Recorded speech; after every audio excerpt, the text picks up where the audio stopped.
H-Town, what's up? You know what time it is. It's time for the best 120 minutes of your day.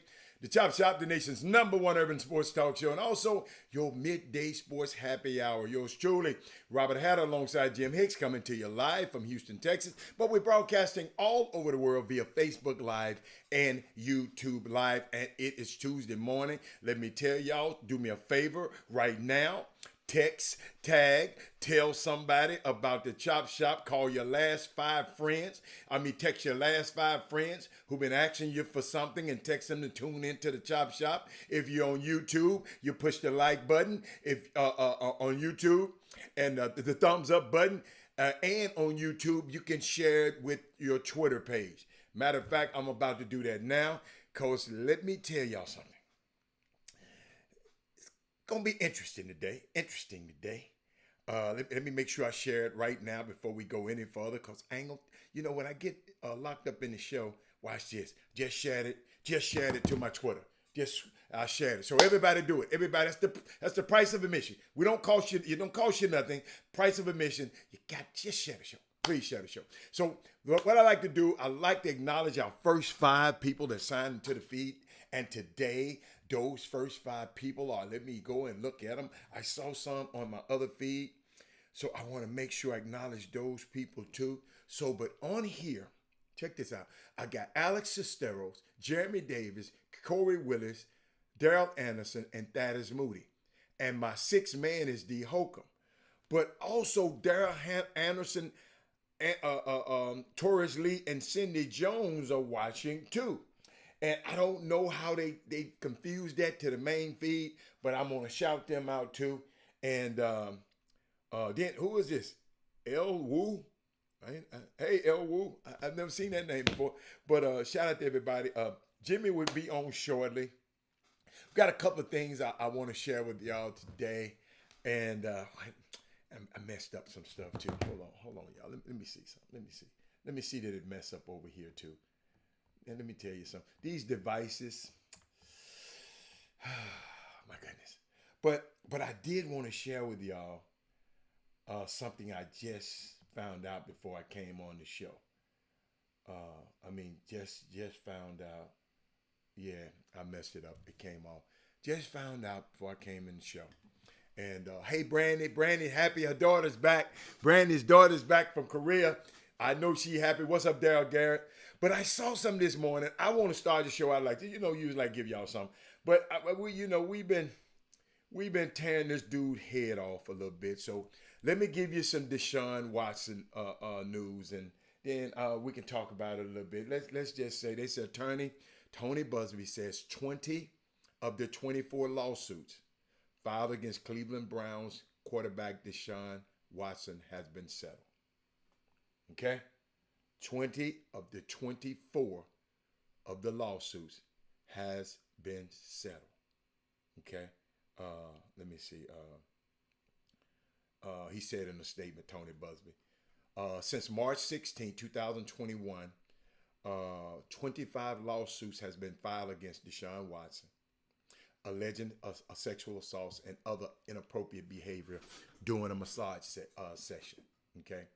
Of those 25, one was dropped by the plaintiff when the judge ruled her petition had to be amended with her name. She didn't want her name, I guess, on there. The other 20, Busby said, had been settled. Jimmy just popped on. But what's up, Jim? I'm just sharing this Deshaun Watson news right now. Busby said we're working through the paperwork related to those settlements. Busby said in a statement, once we have done so, those particular cases will be dismissed. The terms and the amounts of the settlements are confidential. We won't comment further on the settlement of these cases. So don't ask me nothing about these. This Busby, but you know it's hard for me to believe that. But Busby also noted, y'all, that Ashley Solis is the one that came on Outside the Lines, Jimmy, with Soledad Bryant. The first woman to file the lawsuit. She's the first against Watson and the first to publicly speak out against Watson. I don't know what that boy did to this girl. To identify herself as a plaintiff is not one of the 20 women. Jimmy, I repeat, Ashley ain't folding right now. Well, okay? Soledad got a hold of her. Yeah. I didn't expect her.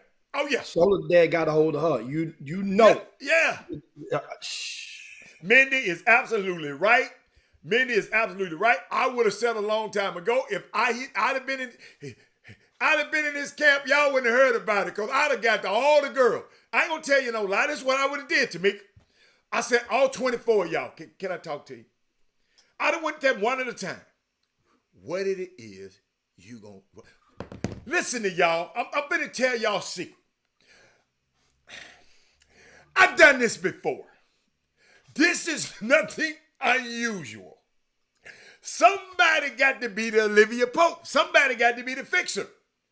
Jimmy, this has happened. I can't tell y'all who it was and where it was, but Jimmy, this has happened before. So, but they always, I'm telling y'all, I done got to every 24 of them, Jimmy. Jimmy, can you imagine? Jimmy, I would have did like the Godfather. I would have gave them an offer they couldn't refuse. I would have gave them an offer they couldn't refuse. Come on. So hold up. Let me finish. Your Solis. She said she one of the heroes. Her case was not settled, and thus her story and that of the other 3 brave women will continue. I look forward to trying these cases. This Tony Busby talking.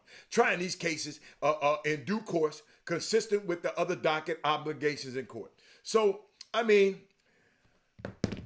I know the NFL told him he better get this stuff done. Y'all got to realize, Deshaun Watson could have got this thing, Jimmy, Knicks, long time ago. I blame him. I ain't blaming Soledad. I ain't blaming Solis. I'm blaming player. I mean, dude, because you ain't no player. Dude. Come on, man. Jimmy, I told you some dudes can get women, but every dude can't handle them. You got to be able to handle these kind of situations. But that's all, man. I just want to share that because I mean they was tearing his head off, but now they settled. Them girls said, "Give me this bread," and I'm gone. You know, sometimes we always say, guys, and welcome everybody on the Chop Shop. Your first time, let's share the show right now and get this thing popping. This is a good topic. And this bun is fresh out of the oven. So let it cool off. Share the show right now. I'm gonna do a share with everybody. I'm right with you. Hold on, let's get a share in. What's going on, Gregory Morris? I see you. Good talking to you this weekend. Yes, we're going to talk some of those hoops that's coming up. Y'all just hold tight. Later on in the show, We're going to recap some of the June bugs and everything from the Juneteenth, the All-American Juneteenth Classic. But we're talking to Deshaun Watson right now. And a lot of times we can learn and we can, but You know, sometimes you can ride right by the sign. You know, you can pass right by it, don't even notice it. If you notice now, looking backwards, and I didn't know this before, but I'm looking at the signs. We all got these signs in the last few weeks. Remember, there was what, one extra additional young lady who just came aboard with a 24th lawsuit. Do you remember what Rusty Harden's response was on this one? It wasn't the same response. It wasn't the same energy of any of the other ones. This one, his response was, I'm just paraphrasing. It was something like, well, I haven't had a chance to check out all the facts on this one. I didn't, and we'll comment later when we review all the facts. It wasn't like, oh no, my client ain't do this. My client, it was the energy was, I'm sick and tired of this. You could feel it from Rusty. Okay, let's go to sign number 2. How can a lawyer get tired of getting No, some you money? can just feel the energy. It wasn't the same. Let's get it on. Let's get to court and let's put the stuff on the table. It wasn't that same energy. Here's number 2. Don't you guys think about this? To settlements are typed up by the paralegals in the office. That's part of some of their job. And they get this form letters and they got to modify, but they got to put some stuff in there. Those paperwork, just to do one of them, it takes a couple of days. 20 of them, that means the settlements already have been typed. Jimmy, those just called billable hours, Jimmy. No. Rusty ain't got to do it. You gotta go and modify each one of those. Each one of those. Rusty ain't doing none of that. No. Oh, okay. I'm saying the paralegal in the office does those. Okay. It still takes time. Then you got to go and get them and file them all separately with due diligence. Here's my point. Didn't you guys look back? Just what day was it? How many days ago did Deshaun Watson give a press conference and speak about this for the very first time? Yeah, a few days, a mini camp last week. And they asked him, and guess what? He was able to take on pretty much all questions. Yeah, he did good, and he too. knew exactly what to toss to the. Guess what? At that point, lawyers don't let clients talk like that when they're ready to go to battle. When you're ready to settle, that's how you sound. Because he maintained, I ain't done nothing. I repeat, I ain't done nothing. So that was part of that was very well rehearsed. Oh, he did good. He knocked that one out the park. Now you see, remember, that was in response to after the young ladies, Miss Solis, went on outside the lines with Soledad. I'm just saying, guys, we can look back now. Guess what? The selling was already in place. It was just a matter of trying to get all 24, which if you're Deshaun Watson and his legal team, and Rusty Harden is not the only lawyer on this case with him. He has more than Rusty Harden. Rusty Harden is just the lead attorney. It's kind of like O.J. Simpson, the late great what's his name? Rob Kardashian. The brother who passed away, the late great. You talking about Johnny Cochran? He was the lead attorney. Johnny Cochran, Shreveport, Louisiana, in the house. Johnny Cochran was the face of OJ's legal team, but he was by no means the only one. And even those guys we saw at the table weren't the only ones. But my thing is, Deshaun Watson, now 4 is a lot better in his case than 24. And these 4 is not going to be easy because, as you're saying, this young lady Solis, the number is going to go up. The price went up. It is out, Jimmy. What's ironic to me? Something. You tell me what you see ain't right. Solis was the first one, and she ain't buckled. Something must have happened with her that's different than them other 20. The other 20. Think about it. She was the first. And she's still in there, Jim. And we can talk about Solar Dad got hold to her. But just think about it, y'all. She hung in there. Robert Shapiro. Yes. Robert Shapiro was one of the attorneys. He wasn't that good. He wasn't. They said he wasn't. He wasn't that No, good. them guys. Some of them guys fell out Yeah. during the OJ case. It fell out. But then they had the Kardashian's daddy was on that case Yeah. too. Overall. Yeah. But it's just unique, man. Deshaun, man, he's will be forever. Deshaun tainted the shield. Now they trying to figure out right now, Jimmy. I told people the other day, last week, that this is unprecedented, did it? Because what I'm calling the man, David Stern, Roger Goodell usually hand out the punishment himself. He was the judge, the jury, Jimmy, and the execution, right? But Jimmy, this time, Roger, y'all ain't gonna get me caught in the middle of this mess. I got a committee. Now, I'm not just doing this stuff by myself no more. I got a committee now. So it's unique, man. I just, I don't know what happened, but something happened. I don't know what happened. Just me talking to the other players and money. Players that been money happened. It's similar. Yes. Football. It's similar. The quicker he does it, the quicker they can get on it. The NFL can go on and get on. No. I ain't talking about the thing. I'm talking about what happened in the beginning. What happened to start all this? Something happened. Yeah, something happened. The root of this 26 law. Deshaun Watson, listen to me, man. When one guy told y'all, he explained it to me, he said, Haddle, we do that all the time, Haddle, but guess what? We know how to talk to these girls. And if them girls need some extra money, we'll give them the money. Deshaun, cheap ass, that's what they said, didn't want to get them girls no money. So he didn't want to pay them girls. But I know Rusty Harden done bent him over 1,000,000 times, Jimmy, with no lubricant.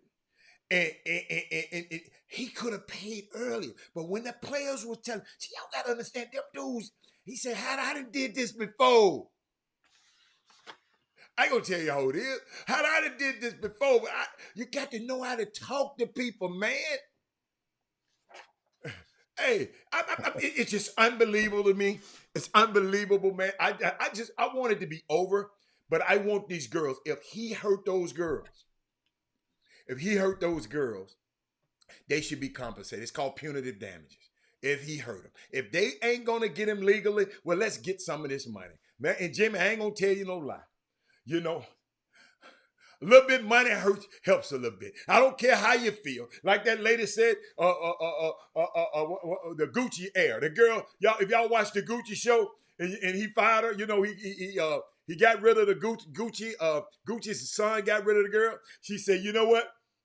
I'd rather be crying in a Rolls Royce than happy on a bicycle. So guess what?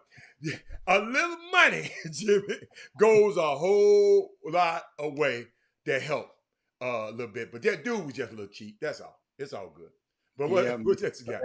That's a good thing. Now the NFL will proceed with their suspension, which, according to the Washington Post, is they use the term, instead of just speculating, because we're just going to be guessing. People saying the whole year, people saying 8 games.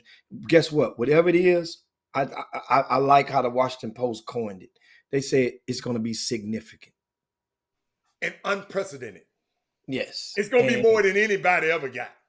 Yeah, and so it's rightful. I mean, you got to realize, man. We've seen guys in the past 10 years to get basically a life sentence, but it was with parole, obviously. But got a life sentence for putting his hands on a woman, knocking down an elevator. What's worse? What's worse? It depends on who. Jimmy, I didn't see that. Jimmy, I didn't see that. What them did with the girls. But I saw him knocking that woman down in the elevator. I thought you was going dice back. I'm like, wait a minute. We all saw that. Okay, you talking about the other one. I didn't see what he did. I wasn't in there. All I know, everybody know about that little bitty towel. That he showed him on no big towel. You know what I'm thinking, y'all? Can I talk? I'm thinking he think he fine, right? He think he all that. And what he was going to say, when she doing his massage, she going to want some of it. I just know how they think, y'all. I'm just telling you. I'm just telling you how some of them think. I'm Deshaun Watson. She gonna want some of this. She gonna see that big old swipe and she gonna want some of this. Jimmy, I'm just telling you, man, how these guys and Solis probably said, dude, I didn't want that. So I don't know, but everybody, Jimmy, that little bitty towel killed me, Jimmy. They said they tried to get a man a towel. He gave a face towel. Man, let me quit. What else you got, man? So then, yeah, that's something. Of course, the football news. That's your dose of it for the day with Deshaun. We'll be keeping you guys posted on that as more things unfold. Also, what we got so much stuff on the docket today. I wanted to give, like I said, we've just tuned in. We're going to talk about and recap the All-American Juneteenth Classic and some of the champions and what we saw in coming up shortly on the Chop Shop. We also we got so much, man. Got so much young Junebug news to it's crazy. I dive right in. Of course, I want to get something out the way first. You know what? Baseball is really more exciting this year than last year. And one of the reasons is both New York teams are in first place. New York Yankees done won 50 games. They're playing. I mean, we already knew the team was good when they constructed this thing. Think about how much it Jimmy, cost. they got the best team money can buy. Yeah, but they were struggling early on. You know, I mean, they lose a game out the gates, and we laughed at them. I really hate that the pandemic caused the opening series to be postponed. Remember, the Astros were playing the Yankees in Minute Maid to open the season. That's right. Ain't no makeup for them games, is it? Now they insert them piece by piece. You know what I'm saying? So like one will be coming up in about a week and a half. So how about this? Speaking of that, today, I sure hate I can't be there, man. Because this New York Mets, that boy Alfonso, he won the home run derby about 2 years ago. How the Mets, they got something to work with, man. They in town. Man, they whooped up on them Marlins like they stole something last night. Stuffing out the Marlins. I see why Derek Jeter got the hell up out of it. He said, man, give me my money back. I'm cashing out. The hell with this team. I tried to buy this thing. They done tricked me and get down here. They're messing with Serena and all them people down there. No, get my ass up out of here. But the New York Mets are in Houston to open, I think, a 4-game series with the Astros. It starts tonight. And this is a true test because the Astros are in first place by about 8.5, 9 games. So are the Mets. And then so are the Yankees. But guess what? When the Astros leave there, guess who they got to go play? Who? They got to go on the road to play the Yankees in New York. Mindy. Hey, they're going to play them, I think, a 2-game series. Then they'll come back to Houston and play the Yankees one more time in one of those makeup games. Dude, they're going to play this is going to be a true test. Now, the only thing I heard, remember now, our big fella got injured the other day, Howard. Our MVP candidate, Alvarez. He left the game on Saturday and didn't play on Sunday. Maybe just precaution. I'm expecting him to play at least DH. Well, our shortstop is on the 10-day disabled list. So he's not back. Jeremy Pena. So I mean, they're getting us without being full throttle. It happens in baseball, so be it. Hell, same thing. Look at the Dodgers. The Dodgers now, Mookie Betts is back on the disabled list or injured reserve or whatever the equivalent of it is in Major League Baseball. So he's out. And guess who they go sign? The Dodgers go sign out to replace Mookie Betts. They go and make a trade for Klay Thompson's younger brother. So he's going to be probably starting for the Dodgers. Guess what? That's going to sell more tickets. Man, ain't nobody think about no Klay Thompson. Hold up, Jimmy. Hold up. We got to talk about the parade before you get to that Junebug. We got to talk about my parade. I'm sliding on into that. You just got to slow down. You notice I said my parade. Sliding into that. You heard me say my parade, but keep going. Oh, Lord have mercy. Klay Thompson, what that means is that means even the Oakland A's has basically tanked already this year.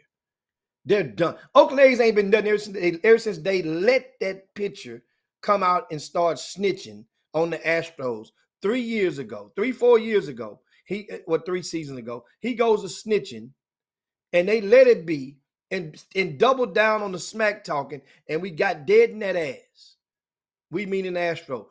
Now, what I meant by this move from the Dodgers, Hatter, since with the success of the Golden State Warriors and Klay Thompson, there are going to be some people that say, "Man, you know what?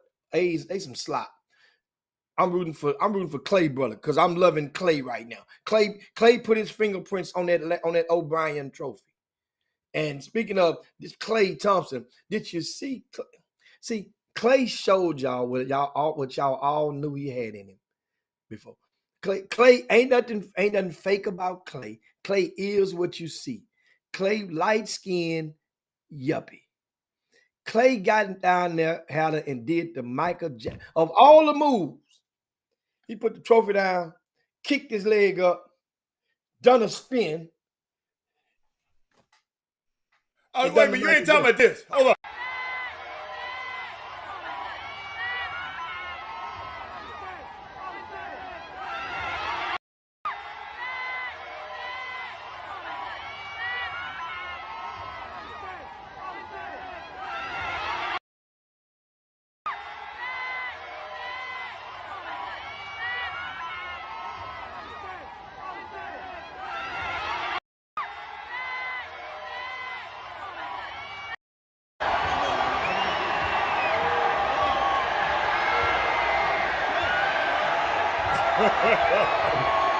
He holding that cup. Look at that cup. I got the Michael Jackson in somewhere. Look at that cup. Oh, I got it. He kept that cup, didn't he? Watch that cup. The cup camera. We got the cup camera. Here you go. No!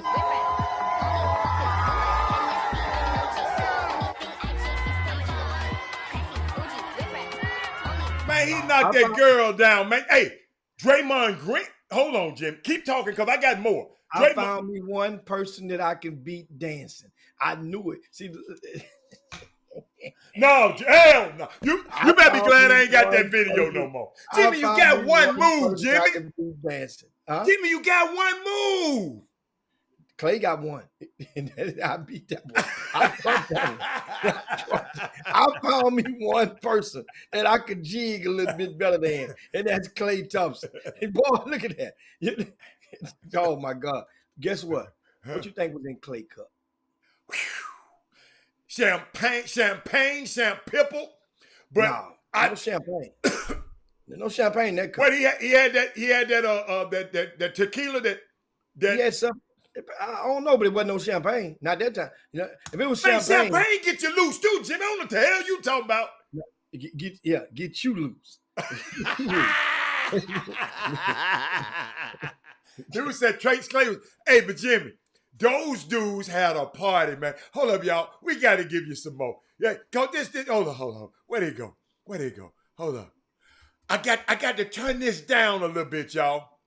But I got the place because they went to Vegas. See, they ain't telling y'all they went to Vegas before they went home. Watch this, Jimmy. Hold on. Whoop that trick. Come on. Hey, I turn it down. Y'all know what they saying. They in Vegas whooping that trick. They don't like them Memphis Grizzlies. Look at Steph. Steph still got all his gym stuff in the club. You know how they are in Vegas about them clubs, Jim, about them outfits. But I guess if you make $40 million a year, you can get in. After which game was that? Huh? What game was that? That was the last. No, that was it. That was when they left winning game 6. When they was flying across the states, they said, "Hey, drop me off in Vegas. Rest y'all can go on the private plane, and we'll get our own private plane back." So the players got dropped off in Vegas, and everybody else went on back. And they was in there talking about whoop that trick. They was hanging out with Neymar and everybody. Hold up, Jimmy. Hold up, I got more. Hold up. Look at Draymond's people, man. Watch Draymond's family. They so lit. Now they dance like you, Jimmy. That's how you dance, Jimmy. That's how you dance. Hold up. I got more. Watch this. Get that sensation again. So I just want to say thank you all, and as always, fuck everybody else. I love y'all. Wow. Did you hear him, Jimmy? Did you hear what he said? Oh yeah, I heard it. Hold up, y'all. Hold up. That's what we do. We win. Winners win. They'll never understand it. They'll try to quantify it. They'll try to make it about points. Winners win. That's what we do. Straight like that. I said it all. Shut up. That's what I said. I said it. Shut up. Don't make money, Shut up. How do you get all these guys to align and do what y'all do over You know what you tell them to do? Shut up. That's what you tell them. We don't want to hear it no more. Shut up. Straight like that. Watch the mama, Jimmy. How we celebrating this summer? That's like some Johnny Walker Red right We there. drinking Lobos and we telling y'all to shut up. What you got to say, mama? I got nothing to say. Shut up. Shut up. That's what we do. That's what we got. Hey, y'all, them dude was getting it in out there. But y'all, hey, to the lady, y'all tell me, help me with this one, Jimmy. Now, I said looking like Johnny Walker Red. Let me tell you now, that's that Lobos tequila. You know that's LeBron on that tequila, and Draymond is an investor in the company. That's that Lobos. That you get that for about $1.50. That bottle right there. That's some good. Hey, man, it was something going on in the air.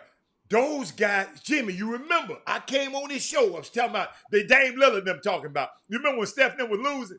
Got knocked out the bubble, talking about, he ain't got them dudes no more. He ain't got KD no more. He ain't got Jimmy. Right. Yes. Don't tell me they said something. They said something to Lillard. No, ain't nobody saying nothing to Lillard.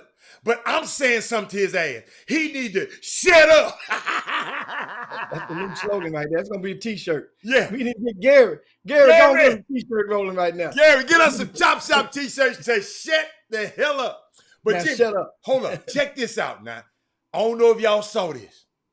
This little boy had a sign. Jimmy, do you see the little boy with the sign in the stands? Look what the little boy had on. Y'all.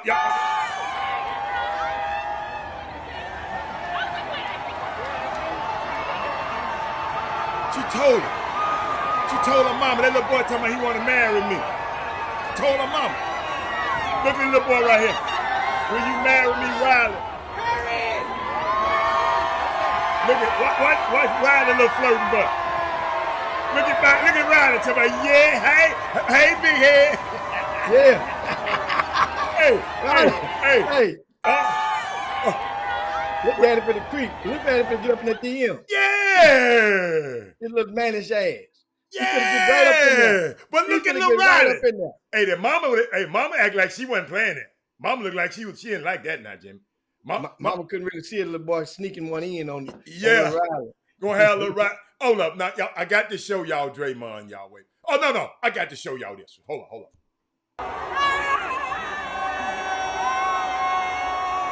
Man, they brought a goat to meet the goat. They brought a goat, Jimmy, to meet the goat, Jimmy. Look at Steph taking a picture with the goat.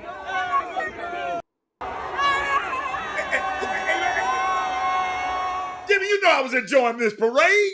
And they got a nanny goat out there for a step too, man. They got no nanny goat out there, man. Hey, man, this Draymond Green, he just talked so back. No, it's another one I love, Jimmy. Watch it. Then I got to the real question: is what they gonna say now? I didn't know that little Finals MVP made you good. Now apparently that makes you good. No, I'm not good yet because I got to go play for Coach Kerr in 24 in Paris. And then I got to the real question: is what they gonna say now? Y'all know he had committed not to play in the Olympics in Paris. Now, look here, Jimmy. Last year the finals ended real late, right? All the way in July. You remember they had to alter the schedule. Yeah. Now it ended in June. These dudes got some time to rest. They got time to rest. So Steve Kerr is going to be the coach this time and not Pop. So he said he going to go play. That's the first time he announced that, because at first he said he ain't going nowhere. But now he announced. So that was a great little sound bite. A lot of people didn't pick up on it. But when I saw it, I had to pull that one out. So what else you got? Because I got some more, but what else you got? You want to talk about? Yeah, man. The parade? Hey, man. Once again, if you just tune into the Chop Shop, I'm going to ask you to share the show with your pages, with your to your timelines, to your groups. Let's get the sharing on. Give us a thumbs up if you're watching it. We're streaming simultaneously, Facebook and YouTube. And we're your midday sports happy hour, the best 120 minutes of your day, the Chop Shop. We help expedite and just give you enough energy to get on down the hill on your work day, whatever city that you may be in. If you do, give us, if you're, from out of town, give us a shout. Let us know what city you're in. Other people, you'd be surprised. The Boom Boom Room is like one big happy family. This is like I know what it is. If you could mix a fraternity and a sorority together, and we was to give out, one day after so many people watch the Chop Shop so long, they should just get like a sweater, like a Leatherman jacket. This is a fraternity and a sorority all condensed into one. We call it the Boom Boom Room, and we thank you guys for tuning in to the Chop Shop and making everybody else's day. Now, mind you, the Chop Shop is kind of like one of those bicycle bars that you see downtown in different cities. You know what I'm talking about? How where people be sitting on the bicycle and they got like a little bar. They sit in about parties and they just move down the street. Oh, they be riding the bicycle and yeah. Okay. Well, that's what the Boom Boom Room is. Okay. It doesn't roll unless you're coming. Roll. Absolutely. So as you're coming, you're pedaling, and everybody else is pedaling, and we just going and making a whole bunch of noise. Some folk might call it racket, but it's some good racket. And it's gonna make you laugh. Yeah. It's gonna make you cut your volume down. It's gonna make you holler. You don't tell the person in the cubicle next to you. But thank good, and they're gonna peek over and look at it. Look at them crazy. And you thank goodness for those pods. Because the pods done changed the game with the Chop Shop now. That means now people screaming in their ear, one ear. And Jim, I want to recognize Walter Yates, man, because he has been 6 years vested. Walter Yates and that Fred Herb Baker, Freightman, I know those three was there in the beginning. We might have some more, but I know for a fact those three there. Doug Jones was there at the beginning. Oh, but you don't count. Don't count no damn. Yeah, Doug. Yeah, like a contest. If you're an employee, employees are not eligible for winning the prize. Right, yeah. Doug too called. Yeah. But Doug didn't work with you in the beginning. So Doug count. In the beginning, Doug, then y'all weren't working that close together. So Doug, them four right there. And it might be more. But I remember those four. I mean, like when I go back and look at the old shows, I see their names on the screen from 7 years ago almost.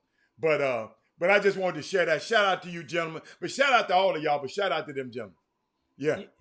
Yeah, man. Shout out to everybody. Of course, Doug Jones down in Florida, Texas, the Trill, the land of the Trill, in that fold, Gregory Morrison, fold 9. And of course, yes, coming up at the top of the hour, we're going to talk about the All-American Juneteenth Classic, as well as some of the top performers. We're going to acknowledge some of the top teams that won. If you won first place, I can guarantee you that your name is likely to be called on the Chop Shop. So you can start getting some of those teams, getting some of those parents, sharing the show to them, tag them, let them know, so that way they can get themselves together and get a lunch break in order so they can come and hop on the Chop Shop. Tell somebody you're going to the restroom.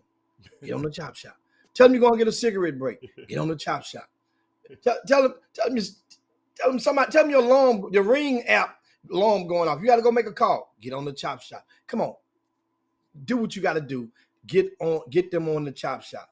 Now, Adam, we're gonna slide over to your sport. We're making a lap around the track today. Okay. And because I saved some more basketball for tomorrow. Okay. We got a whole lot of NBA stuff. We got the Kyrie stuff. Yeah, I got some. I got some stacked up. We'll save some of that stuff for That's tomorrow. all right. We'll save some. We get that started. We ain't gonna peel it back. It'll take 20 minutes in that play. No, sir. How about this? Your guy Brooks how you pronounce his last name? Koepka. Koepka is the latest professional American golfer to go and join the, what do they call it, the Saudi Arabian LIV. the Live. LIV. And let me explain to people what live. It looked like live, but it's LIV. It's the Roman numbers for. That's 54. why I thought it was Roman numerals. That's why. 54. Okay, 54 because they play 54 holes, and if somebody shoots a 54 in a tournament, he gets 50. I think 60, 54 million. But Jimmy, that's almost impossible. That means you got to birdie every hole. So that's almost impossible. So I'm just giving y'all what's going on. But keep going. So he's the latest to leave. Yeah. And how old is he? Does he He's fit not that old. category? But Jimmy, can I give you my Brooks Koepka story? One of his first tournaments, first few tournaments, Jimmy, I got a chance. He wasn't that famous. This before he won. So I got a chance to be in his Pro-Am group, right? Mm-hmm. Then the next week he won, right? The next week he won. So guess what? It's hard for you to get him. You got to pay more money. When you're a winner, you don't have to pay as much money to be in the Pro-Am when he's not a tournament winner. But when he wins, and he's a good player. But Jimmy, he never lacked anything about the Pro Tour anyway. He just liked the money. So it's easy for him to go over and play for the money. So that's my Brooks Koepka story. I got a chance to play with him one time. But keep going. Well, here's the thing. And one thing about to make change, and here's what, like I said, if you're looking at this, reading this, connecting the dots and reading the book backwards, and you can see how easy it is to get a person or an organization to change, to do an about face. Remember, we saw it happen just 2 years ago with the NCAA with name, image, likeness. They swore up and down. Well, the outing president, Mark Emmert, swore up and down that he wasn't going to cave. He wasn't giving in to them. That's like inmates running their asylum. We're not. And next, what happened? When the states start to pass their own legislation, and this was coming on the heels of an election, which was very, very, very antagonizing from both sides, and then California being one of the main grids, which is the center, the heartbeat, the main artery of the Pac-12. When they made the state and made the moves toward name, image, likeness being valid in that state, and threatened that we'll form our own. Our kids gonna get paid. The NCAA had to do something. Florida was right. Florida about faced. Other states about faced. Texas will be getting it. We'll be voting on it in January when legislation commences. So what would you say, in your opinion, what would you say they trying to get the PGA Tour to do? Since you said the PGA Tour is going to agree, they're going to go to they're probably meeting every night because now they're really losing. They're losing, and they're going. Jimmy, no. The PGA going to up their purses. Of course. Because you got to compete with that. Okay. Go up your purses. Okay. That means it's going to cost you indirectly time and effort that you wasn't willing to give towards it to go get more sponsors to make the purses. But it's okay. That's okay. I think that's good. I think that's good for both businesses. Guess what? I think it is too. But Jimmy, but at the same time, guess what? The PGA ain't the master. You couldn't even pronounce Brooks Koepka's name. You don't even know his ass, right? Think about that. But I always thought that the PGA is like the AAU. That's what the PGA is. It's like the AAU. They're a governing body that puts on certain events. Right. But the events they put on, AAU has nothing to do with Peace Jam. The AAU has nothing to do with the Pangos camp. It has nothing to do with the NBPA Top 100 camp. It has nothing to do with the big tournament that used to be in Vegas with the Fab 48. I don't understand your analogy, Jimmy. What I'm saying is the PGA, all of your in the United States of America, your three largest golf events would be the Masters. PGA has nothing to do with the Masters. Absolutely. It's the U.S. Open. They don't have nothing to do with USO. no major. But keep So going. guess what? So But no. They have one to do with the PGA, the PGA tournament. Yeah, the other three. But Jimmy, that ain't before. That ain't before tournaments. They got 56 weeks to play. So the PGA is very important. It's not like AAU. No. So for you to leave those events that non-golfers, that non-golf lovers, nominal fans will watch some of 1 day or 1 hour or one segment of the Masters. They will watch some of the U.S. Open. Just nominal fans. Those fans still Jimmy, you downplaying the PGA. That. I'm just letting you know. I'm not going to argue with you because I know what the hell I'm talking about. I ain't going to even argue with you. Don't know the PGA is a very, very, very, very, very strong organization. I'm not saying they're not strong. I'm saying to you is AAU is not strong. No, at one time it was. Think about it. What I'm saying. It was the only game in town. You mean? No, it wasn't the only game in town. They had another game in town. But the PGA was out of Arizona. But at some point, when the sneaker companies, they decide to insert revenues, money into another avenue, another platform which the kids could play. So that's a similar thing. To live, the Saudi Arabians backed or financed a platform, injected millions of dollars into their platform to lure them to come and play. And guess what they're doing? They're not telling you to leave your sneaker team. They're not saying you can still go play in Peace Jam.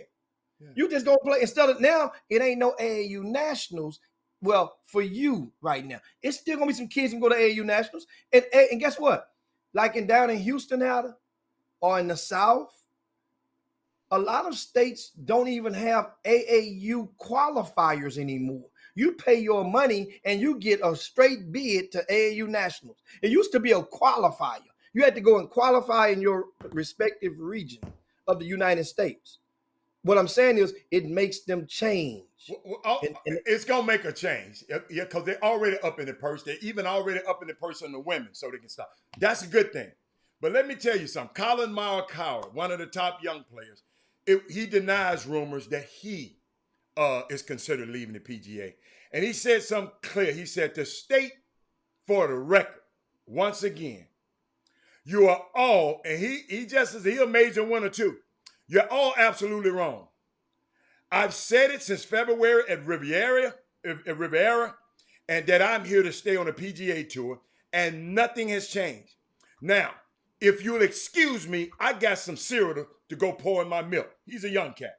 But Jimmy, I saw something, Jimmy, and this is the thing. And y'all help me. It's got some Greg Norman, who's from Australia, is the ringleader behind this live. Also, Jimmy, and it is going to come out soon. Number 45, your homeboy, is a part of, he in bed with these Arabs. He in bed with this. It's called the Arab, some fund, the Arab, Arabian fund, okay? But let me show you something. Let me give y'all something. The reason it's a big backlash back and forth. They talking about the actions of the Saudi Arabian government in the killing of Jamal Khashoggi. Can never be ignored, Jimmy. This is why this is an Arabian back. This is why people are having problem with it. It was a state-sanctioned murder, and the role of the Saudis officials in their help with the 9/11 hijackers can't be ignored. Ever. Yet, the level of hypocrisy from these folks over pro golfers, Jimmy, and I agree with them guys going if they want to. But pro golfers, all they're doing is choosing to play on the Live Golf Series. I'm watching people rip these players for choosing and accept millions of dollars to play golf. Jimmy, let me tell you something. You're going to play golf to win prize money to make money. But these people are giving you so much money and so much guarantee. But this what kills me when the baseball players and the basketball players and the football players, when they do it, the announcers and some of you fans always blast these guys. I remember when Bryce Harper signed for $13 million, 13 years, $330 million guaranteed. Stephon Curry signed for a 4-year, $215 million contract. If he get injured, he still get paid. So let me explain something to y'all about pro golfers. They're independent contractors, Jim Hicks. There is no team. If that golfer don't play, Jimmy, him and his caddy don't get paid. Yes, there are endorsements, but the point, it's nothing guaranteed to these guys. So if somebody tell Dustin Johnson, Brooks Koepka been getting his head tore off over here on the PGA Tour. He been losing. Yeah, Jimmy, he was 12 under, about 6, 7 under the other day. Over the other day. And he was, guess what? Now he got a chance to go over there and play, right? If I don't make the cut, if I'm in last place, I still get $120,000 a tournament.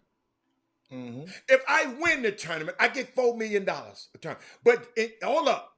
But Dustin Johnson and Phil Mickelson got guarantees.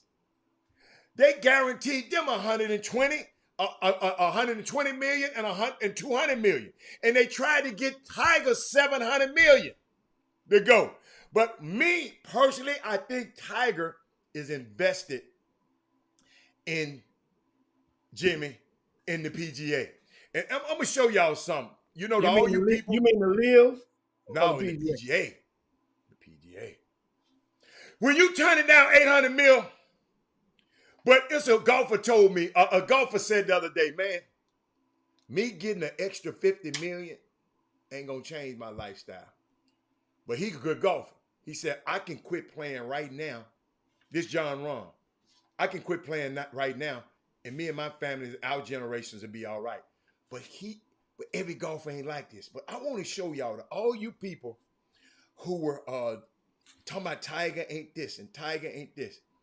I'm finna show y'all something. This is the first time I got it, and I'm going to put it on the screen. I want to show y'all how this leg look. You know, y'all, he need to quit, he need to this. And, let me see, Tiger, I got to put it, leg. I want y'all to see something, Jimmy. And I know we got to start in this thing for a minute, but I want y'all to see this man's leg. Where is it? Hold up. I just put it in. I'm going to try to enlarge it so y'all can see it. All right, watch this. Let's see. Let me see, can I bring it up? Bring it up, make it bigger. Jimmy, would you look at this leg, Jimmy? Look at that left leg, the right leg. Did you see how the indentions is? There's no definition in the thing. I'm trying to make it bigger for y'all, but as big as they'll let me get it. That's what that man had to walk around on. And people talking about he quit, he quit. But that's what that man got to walk around. Muscular atrophy. Thank you. It's Jimmy. It's unbelievable. But that guy's walking. You remember they were gonna take the leg off. But Jimmy, that was a great topic. I know we getting to the top of the hour. But the live, I think the live is here to stay until Jimmy. They got to do more than the TV networks that blocked them off. They on YouTube now. They got to do better than getting on YouTube, Jimmy. You follow me? They wasn't shown on no network for somehow no network television picked them up in America. So they had to be on YouTube. So how is that going to be a sustainable business model? But this is a worldwide. This is a worldwide thing. It's not the PGA. But you can't. PGA is North America. But America is a big part of this world. I know, but at the same time, they got bread around the world as well. You understand? You know, I said TV in America, where golf is exploding. They were not on TV. They were on YouTube. That's all I'm gonna say. You can make any excuse you want to about it. Well, on YouTube, that means they get to keep more of their revenues. And in today's society, people can watch it on their cell phones and keep on walking. They're just trying what LeVar Ball did. They're trying what the Kardashians tried at one time. So they're trying. It can, and they're trying to see. Guess what? They're going outside the box. It's not conventional. And eventually, they're bringing on over. We'll see. With supply and demand. But I'm telling you, them Arabs ain't gonna keep losing all that money. Jimmy, you got that. Jimmy, something got to come. Where the money gonna come from? Money got to come in. Jimmy, if you keep pulling money out your pocket, at some point you're gonna say, Do you see what? Hold on. Do you see what's going on in the oil industry right now? I ain't talking about the oil industry. They don't. If that's the case, Jimmy, them people want money. They ain't not invest. So you saying they investing in this to lose money? They investing in this. It's gonna get long term for the long term 40-year plan.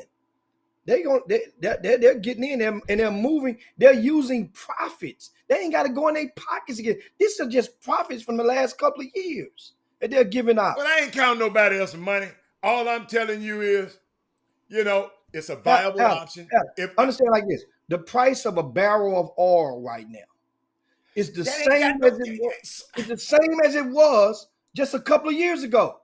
The price of a barrel of oil. But guess what? Gas prices have doubled. What has that got to do? Jimmy. So you're saying this is just a philanthropy thing? Okay. Hold up. I got so much money.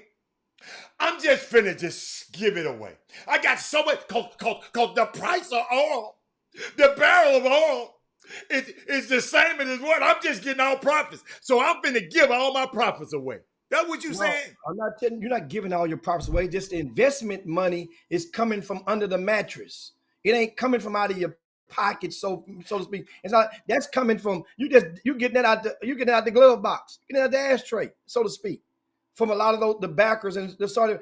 I mean, what they gonna do with you? Done bought everything. You got gold-plated toilet seats with gold-plated handles. You got gold-plated this. You got everybody got toys. Richie Rich is in full effect. This funding is coming from a collective fund, mutual fund, a co-op, a pact of guys that have wealthy guys, disposable income beyond our imagination. And they're throwing it in a way where they can, in some cases, clean it up. You know what they call? You know what I look at it? What they call the name, image, likeness people. The colleges was getting ready to, and A&M, and what they call the collectives. This was these were the collectives of the oil industry. Hold on. Speaking of collectives, what the hell is that? That ain't Kevin Durant. Yeah, that was he went. You remember when they was opening up the new arena? He had to put on that to go in there. He ain't never played there. Hell, widen up his legs. Look at his leg and compare him to Tiger. I ain't doing his legs. I ain't doing him like that. I'm just saying. I ain't doing him like that. Wait a minute. Is them socks that the old folk wear at the nursing home? Put that picture back up there. I ain't putting it back up there, Jim. Them socks the old folk wear Oh no, that's the wrong one. Hold on, man. Where Katie at? There he is, right there. Okay. Yeah, that's it. They got a Nike swoosh on them though. They Jim. call them compression socks. They got a Nike swoosh on it though. Nike made compression socks now. Hey, for him, they do anything, man. But that's when he was, when they was building the arena, he was going around looking at it like he gonna stay there. He didn't know his ass wasn't gonna leave. He know he was gone. So yeah, man. So of course, guys, the Chop Shop, man. I see you guys out there. Welcome to the Chop Shop Shadow Show. If you haven't done so already, we see a couple of new faces out there that's in the place. And once again, your comments on the timelines is what help to keep the Chop Shop rolling. Give us a thumbs up if you're watching on the YouTube feed. I see Michael Smith. He's traveling and on the highway, rolling around. Hey, Jim, you seen Michael Smith's truck that he hauled them cars in? He like one of Shaquille O'Neal's trucks, don't he? Sweet. Yeah. Sweet. Yeah. He about to get a nut already. Yeah. He about to get a nut. I don't know who's going to drive. But he can't drive but one. You got to find someone. You need to find someone to help him. One thing about truck drivers, Alan, the market for truck drivers is going to always be there. It's going to always be a buyer's market for truck drivers. Because you know why? There's a lot of guys that know that come out the joint and they can't go and get jobs the conventional way. And that's the thing for a lot of guys to come out the joint to go do. No matter what city you're in. They go, yes, absolutely. They drive the trucks. They already knew it going in there. Truck drive. and go get your Class C and go and take you to the school, get you a couple of months of training, and you ready to hit that road. And that's what a lot of guys do. So a lot of people hire convicted or convicted guy, what do they call them? Ex inmates to. That's a lot of the truck drivers you see on the road. That's why a lot of them, when y'all get on the side of them, get talking that smack by move over. They don't even fret. Man, ain't nobody thinking about them. They ain't thinking. They ain't studying about this stuff. They like, come on. They ain't got their ass whooped before. They got shanks on them too now. Yeah, but they didn't got their ass whooped before. That's why they in that penitentiary. So now, of course, we got from this past week. It's the top of the hour, and as promised to you guys, we have some, I guess, high school news. Well, we're gonna give you the young people first. Then we'll get into some more high school news and some updates about. We got transfers. Thinking piggyback from a conversation from yesterday with guys that's leaving the state of Texas for what is believed to be greener pastures in some cases to go to the prep school routes. So we'll talk about that topic very shortly. But first and foremost, I want to remind you guys from this past weekend, we were at the All-American Summer Juneteenth Classic, which took place at 7 locations around Houston. When I say around Houston, I mean literally around Houston. This probably in 20 years of doing events, this event had the largest probably square mileage spanning points from one location to the other. I've never had, and it was, it ended up being pretty smooth. Of course, thanks to Rick Nelson and Eric Love with the TNBA program. It was one of those things where as Eric Love he learned and saw a lot of things, young pup in the business doing events and of this magnitude, it was 150 teams, which pretty much made it one of the largest, if not the largest event of the past weekend in the state of Texas. And who did this? What happened? Who? Of course, our JRB events. That means myself, Rick Nelson, and myself, and we collaborated with Eric Love of TNBA. TNBA, that basketball program. They have about 15 to 20 teams within that organization himself. So that means you get manpower from his program with muscle, and he's a great young guy. The TNBA, how they work the deal, and they're a company that's nationwide, and every other state, different states have their own, like not necessarily a franchise, but a satellite arm of the organization. They do camps through the Houston Rockets, and a lot of the young kids are familiar with the TNBA, hence the NBA at the end of that name.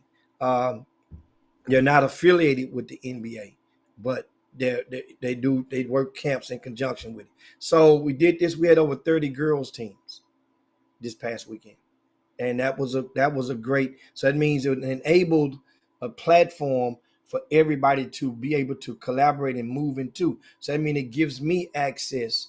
It gives RCS Sports access to those 30 girls teams, right? And the other younger teams, a lot of young teams that play. Gives Rick Nelson access to them. It gives Eric Love access to how to peek behind the curtain and see just what's some of the secret sauce of running a great event and being able to sleep at night. And he got first out the gates, Eric Love realized he didn't have to do no schedule.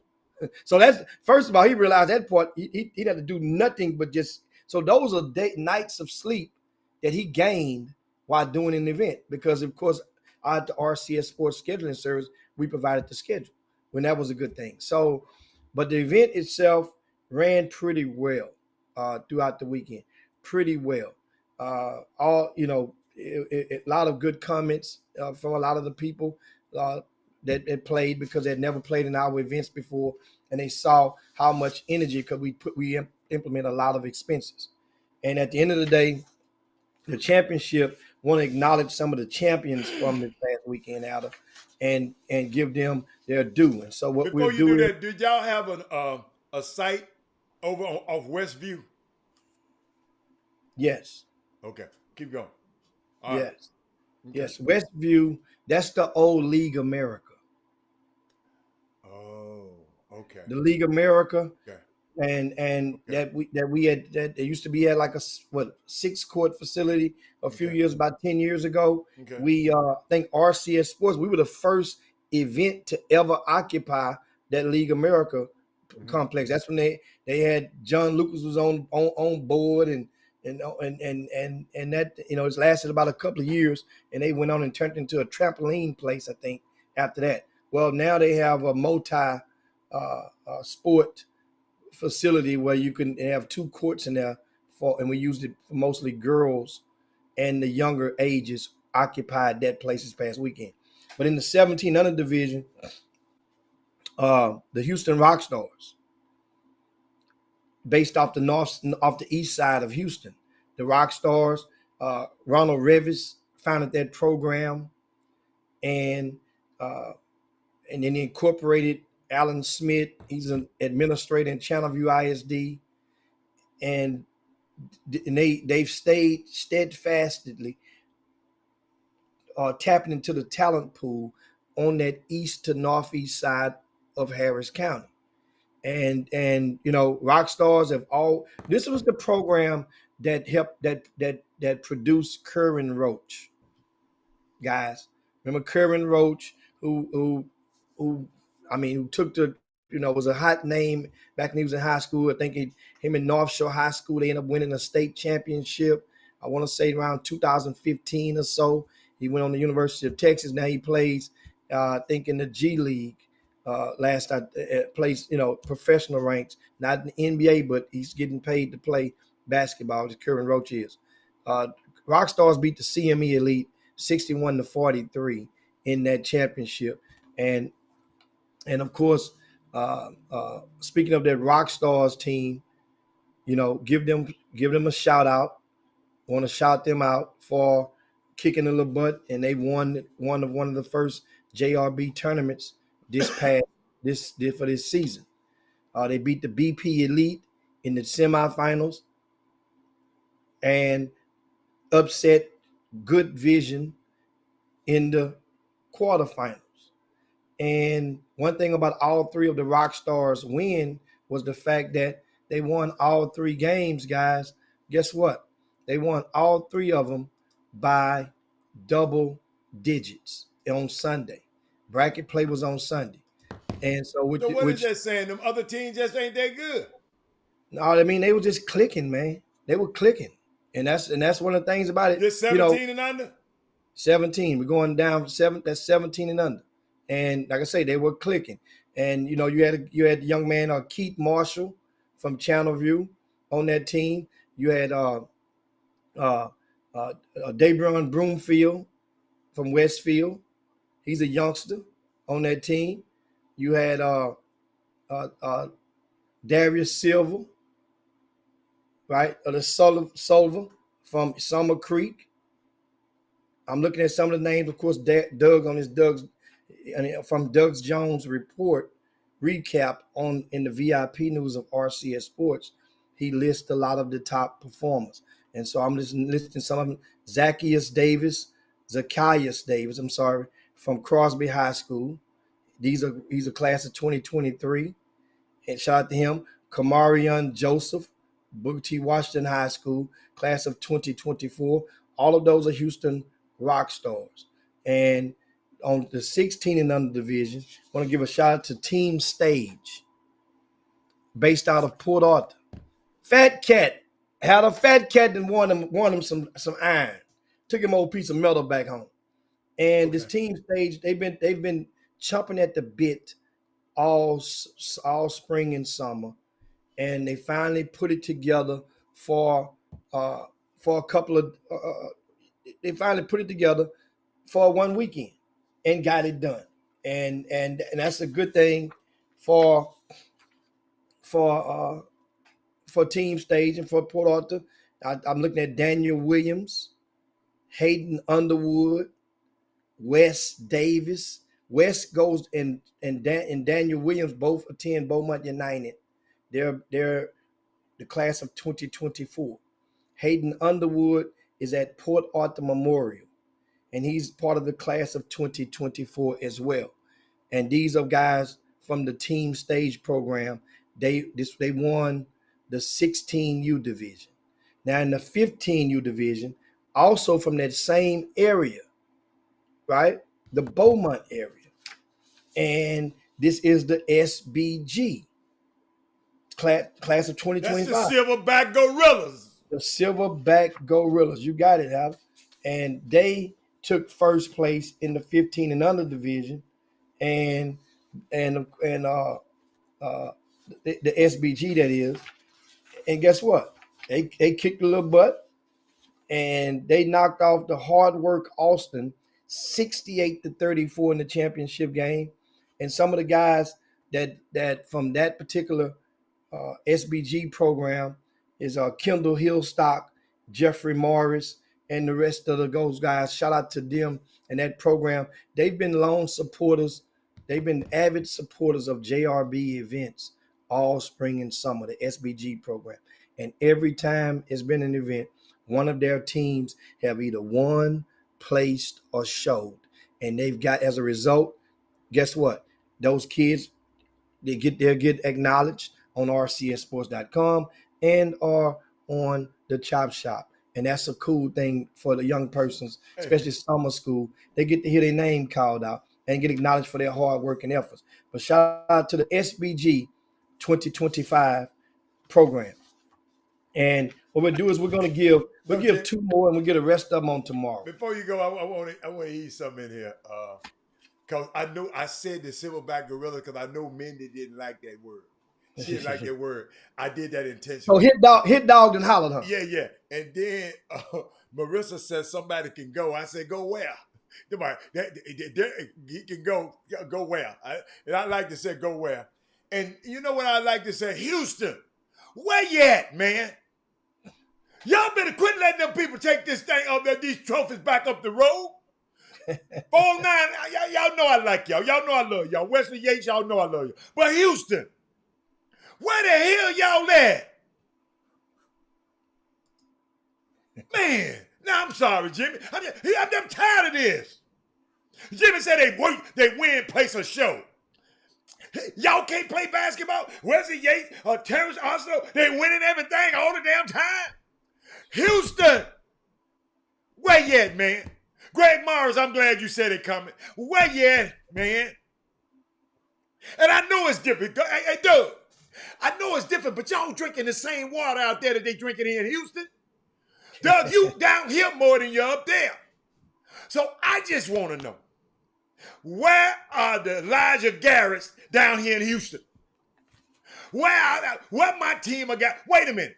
Oh, Jimmy. Oh, our Houston team probably off for camp month. They probably in elite camp somewhere. Yeah, you know what I'm saying? I can't. I live in Houston. You know what? Maybe I need to go up there 409. Maybe I need to ride up there and give me some property up there. Because Houston, I'm not going to I can't keep losing like this. Win, place, or show. What else you got, Jimmy? Win, place, or show. Give me the other guy. And speaking of, I mentioned I was talking about the SBG 15 and under. And we're acknowledging the champions from this past weekend. Because that's what, sometimes trophy and a medal just ain't enough. We acknowledge some of these young men, and that way it can help with their self-esteem. They'll get to hear their name talked about, and this is the thing, it's not no smoke. You earn this. And that's the one thing I like what I'm doing right now, and we're doing on the Chop Shop, we're calling out the names of the champions. Okay, yeah. You know what I'm saying? This championship Tuesday, Jimmy. I like that. Come on. Yeah, I mean, seriously, and right on point. And next up, we go with the 14 and under champions. Now, they from H-Town. H-Town. Okay. And how about this? 14 and under are kids that's in the 8th grade going to the 9th grade. That's what they call 14 and under. Okay. And this team that won it is called the Hoop Nation Family. Hold on, Jimmy. I got to get Hoop Nation Family something because we're about to be wiped out. Keep going. Hoop Nation family, the head coach, of course, is Darryl Garrett. He's in the boom boom room right now, and conversing and communicating and posting with a lot of the people in the boom room. Darryl Garrett, he's in there right now. You might find one of his let's give him. What we're gonna do. We're gonna make Darryl Garrett's day. You just hold tight, Mr. Garrett. What Mr. We show you Garrett got there? just how improvised the chop shop is. There you go. We're gonna put something up there from Darryl and acknowledge him, because this is one of those teams that I say get it out the mud. They don't. A lot of teams they don't generate a lot of revenues and from dues and whatnot. They come, the parents are there, and you know one thing about those parents, a lot of y'all parents don't show up because y'all ain't winning enough, and parents get tired of paying them $15 coming in, and you're getting steamrolled about it. I'm just telling you. I'm talking about the middle-aged kids. I ain't talking about the little babies, the June bugs, and that's the truth. This team was winning, and each game they had more and more fans. That means they was texting the kinfolk, girl, they gonna play again in 2 hours. Then they coming. And they were rolling deep, and that is the Hoop Nation family. Check this out, Hal. In the championship, they beat the Live On Blue Chips, Brown, 61-57. I was there at that game at MacArthur High School. 61-57 ain't that much. No, it was a hard game, and it was back and forth. That Live On Blue Chips team had just beat the stuffings out of the team from San Antonio. They basically run ruled them 54-24. And I saw the little point guard coming in. I say, they came after the game, came on over to the other side. They played across the street. Say, how y'all do? Y'all, what happened? You win? He said,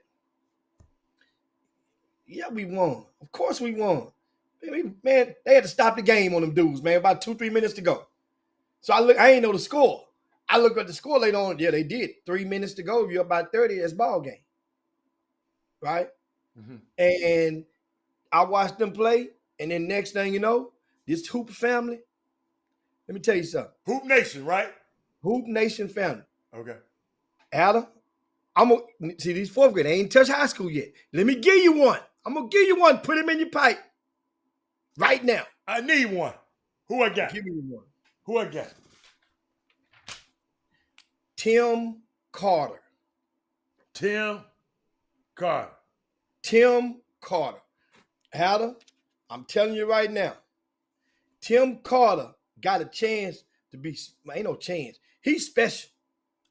Where you go to school at? In 8th grade. How he going to the 9th grade? So guess what it is? He's so special. Guess what's happening?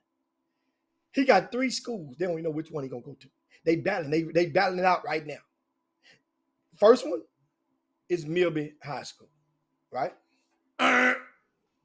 This young man, he goes to like a KIP Academy.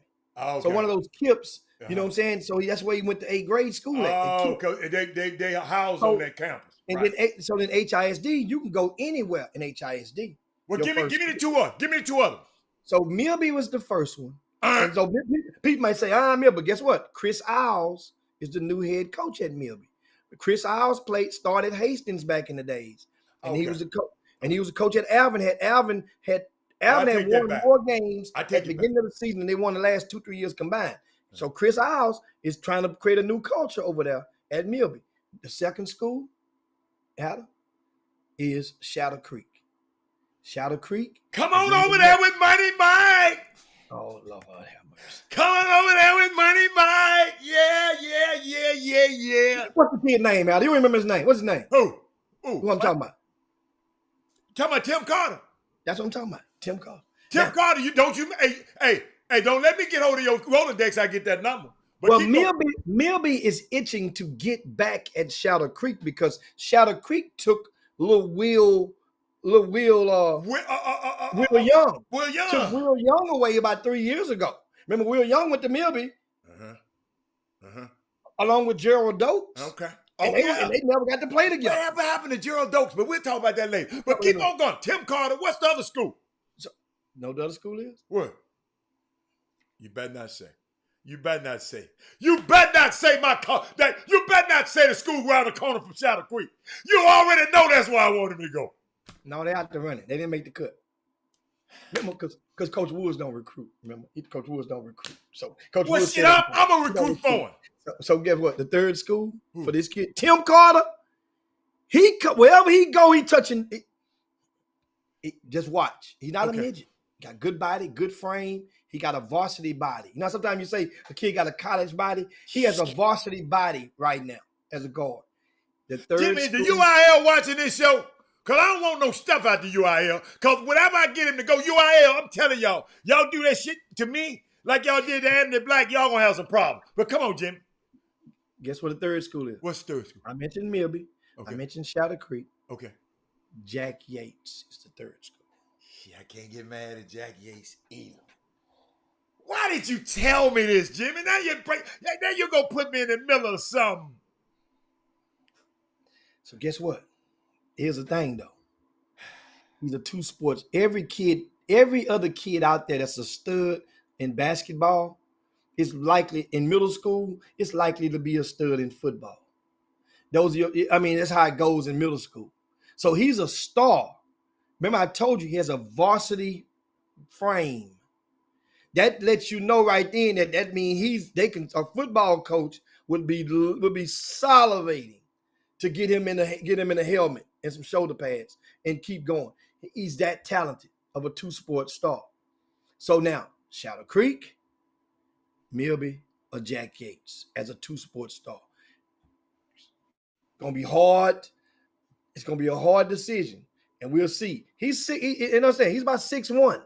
He has good size on him right now. I'm talking about Tim Carter, and he's not the only one on the team. He's the best.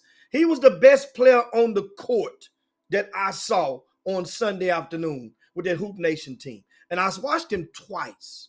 I watched him that morning at about 9:30. And they played around and beat the hell out of some little Johnnies, some little Opies. I don't want to talk no more. I don't want to talk about this no more. Why you Tim don't want to Carter talk? called me. Oh, okay. I didn't say he called you. Or you told him to call you. Okay. Called me. No. Hey, wait a minute. Tim Carter. Watch it. Tim Carter. Remember, so you mentioned Elijah Garrett. Yeah. There's another young man that I saw at the U of H camp with the Houston Hoops. That's in the 8th grade. They played him up with their 16 and under. And I can't think of his name, but one of you guys that are watching right now, you guys can help me with that. Doug Jones is watching. Gary is watching. They had an 8th grader, a class of 2026, talented as hell. They stopped the game and said, "Yo, Hicks, it's the next one." You talking about Elijah Garrett? Yeah, Elijah Garrett come to the game. They've been kicking butt. They say this young man right here. Y'all give me his name on the Boom Boom Room. Y'all know what I'm talking about. Who was he playing with, Jimmy? What was the name of the school? He played with the Houston Hoops.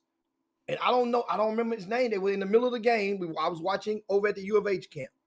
Now, Doug got to know. Remember, I told you guys, Greater Houston is back. And we're really not going anywhere. But I'm saying back. See, our back is getting McDonald's All-American candidates. Yeah.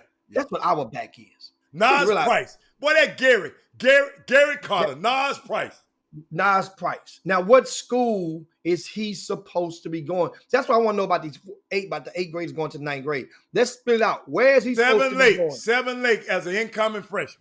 Well, whoop it, what do you know? They got another bad dude at Seven Lake. Dude, Seven Lakes is playing. They're playing at my event. Boy, thank you, Garrett. And I'll tell you guys about that shortly. You get to see him in action today, possibly. Now, today, where the hell are they playing? I got the high school tune-up. It's this evening. Check this out. I won't be. Now, we was talking about the Hoop Nation family. I mentioned to you Tim Carter, but the second best, Alden Mohammed. He's about 6'3". Guess where he's going to school, Alden? Guess where he's going to school? I don't want to hear no more because you've been breaking my heart. He goes to KIP as well, but he already knows where he's going to school this fall. Guess what school he's checking into? I don't care. I'm mad.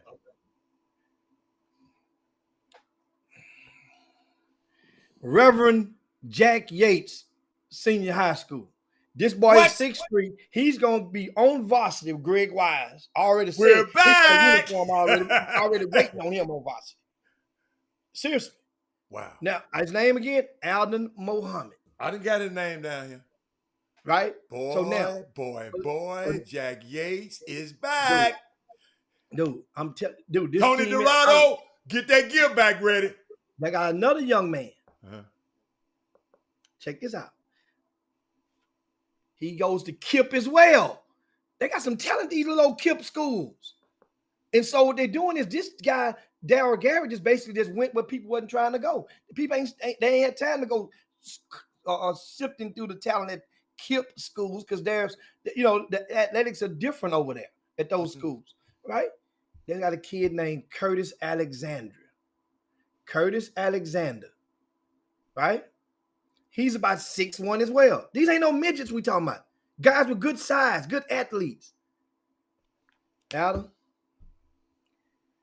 this Curtis Alexander, probably the best shooter on the team. Probably the best shooter on the team. And know where he's going next year? He's going to KIPP. So know what that means? Wow. That means he might be able to play somewhere else, depending on which KIPP he's going to. Some of them KIPPs don't have UIL stuff. Mm-hmm. So those are just three of the men. I mentioned that Adam Mohammed. Guess how many Aiden Mohammed had in the championship game? What? 23 in the championship game. That Tim Carter, ask me how many he had in the championship game. 20 what? 26. Wait a minute, all these dudes on the same team? Same team. Houston, the Hoop Nation family. And they fans was making noise. They was kicking, they was giving them blue chips the business. And the blue chips understand something. They good, but they were seventh graders playing up. And so the Hoop Nation family did what they're supposed to do. At the end of the day, you had guys like Tim Carter who let loose 5 3-pointers in that championship game and took care of. He just hit a switch, started making plays. He just started making plays where the pass and defended, just got and just took over the game. And that's one of the things I like about that. Also, the other guys, those are 3 of the players from that particular team. And just for the record, let me give you something. They got another little kid named Clarence Davis, right? Clarence goes to one of those KIPP schools as well. Guess where he's going to high school? What? Shadow Creek.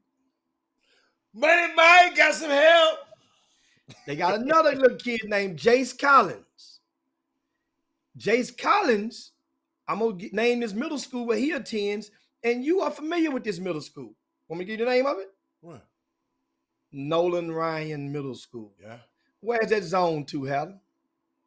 Shadow Creek. Shadow Creek. So he's going to Shadow Creek, right? And that's Jace Collins. So Shadow Creek got some help coming. They got some help coming. Jim, I wish you would have announced all this on the show, because them people going to try to steal these people from my schools. Say, they got gates around all them schools.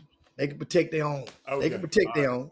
All right, okay. But I want to give a shout out to the Hoop Nation family on their championship of the 1400 division. And this is what you get, parents, when you come and play in a JRB event. You win, we talking about you. We writing about you. Now, whatever the reason you go play in other events, that's so big. That's great. Cool. But just remember, this is your measuring stick. You're going to get this right here on the Chop Shop from our babies when they're out there performing. I love it. I loved always. And so I look, and guess what? Know we do, Heather? You're going to get to see most of these. I just tell you right now. You know when you're going to get to see most of these dudes play? You know where? Where? At Ruck on Wood during the last Sunday of August. I got all them names down right now. Last Sunday in August, we're going to give invites out. If you're from the Hoop Nation family, Coach, you let us know, and we get in. Your team won a championship. I'll put it like this. Every one of your players get an invite to Ruck on Wood. You won a championship. Every one of them. Even the bench riders? You won the game.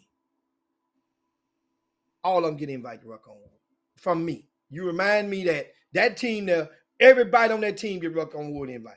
You know what? Because that's the best class. You know, I always like that class because that's the class that we get to see in that setting for the very first time. That's the class that will have the most mamas and daddies there, and Man, I kinfolk gonna can't be wait. there. I can't wait. That's gonna be the last Sunday in August, Ruck on Wood. But anyway, guys, what we do is that's the 14 and under.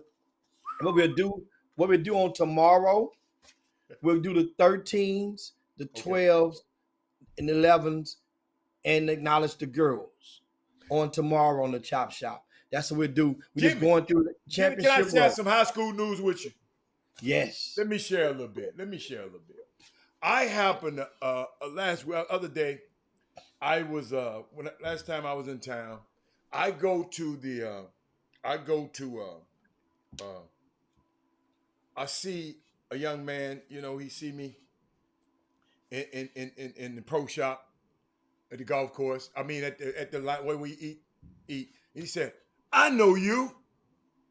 I said, "Okay." We had a mask on. I said, "I don't know." I said, "Take your mask off." He said, "You don't know me, but I know you." I said, "Where you know me from?" "The Chop Shop."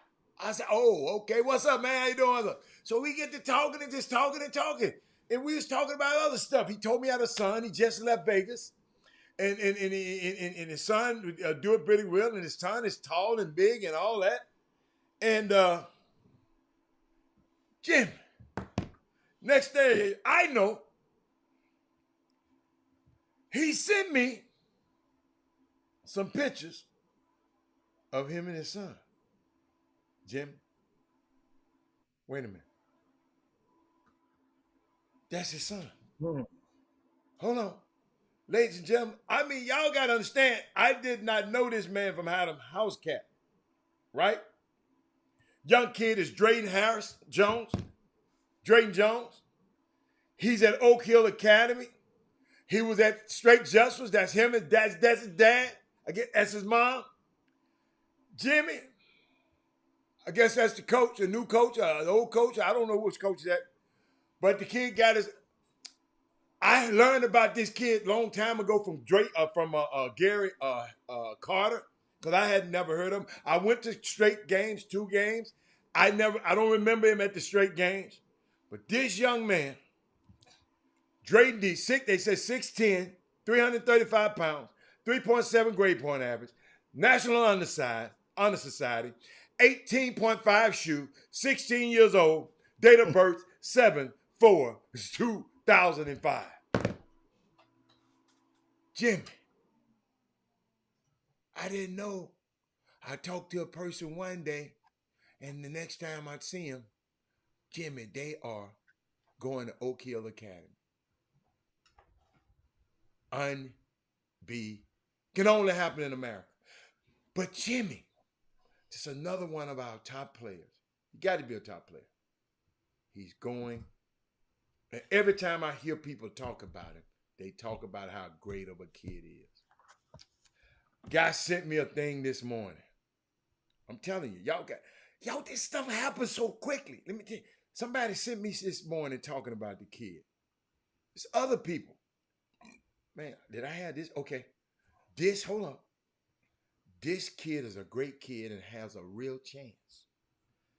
I have been working with him for a year, and Strake hadn't taught him. I guess they didn't want me to tell this. Strake hadn't taught him nothing in 3 years, and there's nothing on a public school level that can help him now. He's 6'9", playing on a local level where the guards shoot all the balls, and they don't teach the big kids the right way to play. No school really want a high school kids unless they are doing something unconventional. That's the facts. Typical high school ain't getting it done. This kid got a chance to be extra. If you get, and that's a good thing. That's what they said about the kid. And I said, wow. Because the only glaring thing I ever got from the kid, I remember Gary Carter telling me about it. Because I said, well, what the Hoops gonna do now? They said, well, this guy here came over. And he mentioned this guy's name. So, Jimmy, that's what happened to me. And it was 230 for now. No, 6'10", 235, not 335. I'm sorry. But Doug Jones says he's a great kid. So, Jimmy, tell me what you know. Well, tell me what you know about this. Yeah, you mentioned that he always watched the Chop Shop. He told me he watched the Chop Shop. I don't know if it was always he told me he watched the Chop Shop. Well, if Okay. you watch the Chop Shop, then they should have considered making the announcement on the Chop Shop. And that way now the community can get to hear, and you can introduce your son's personality to the people that's Oak Hill supporters, as well as straight Jesuit supporters to understand the why. And guess what? You know, Jimmy, some people don't know. So, Jimmy, people out there, this platform, I'm glad you see, I didn't even think like that, Jimmy. You know what I'm saying? But why wouldn't you? If you watch this show, that means you getting something from this show. Why wouldn't you? I'm talking about in the future. Can't do nothing about what happened already. Why wouldn't a kid like Chancellor White, what's my kid name? Kentucky, my guard. Xavier Willer. These kind of people, these guys come on here and say that. I mean, that's a good idea. So parents in the future, just everybody in the future, he said we would come on the Chop Shop. Thanks for that. But no, in the future, you got a built-in platform. I know you're going to announce it on your Twitter. You got a platform that reaches around the world right here at your disposal. Use it. You got a Rolls Royce in the driveway and just don't even, and you don't know how to put the key in. Jimmy, I want you to show them how to put that key in. It is too late, Darren Dawson, because it's not too late to bring the kid on, but the first impression is very important.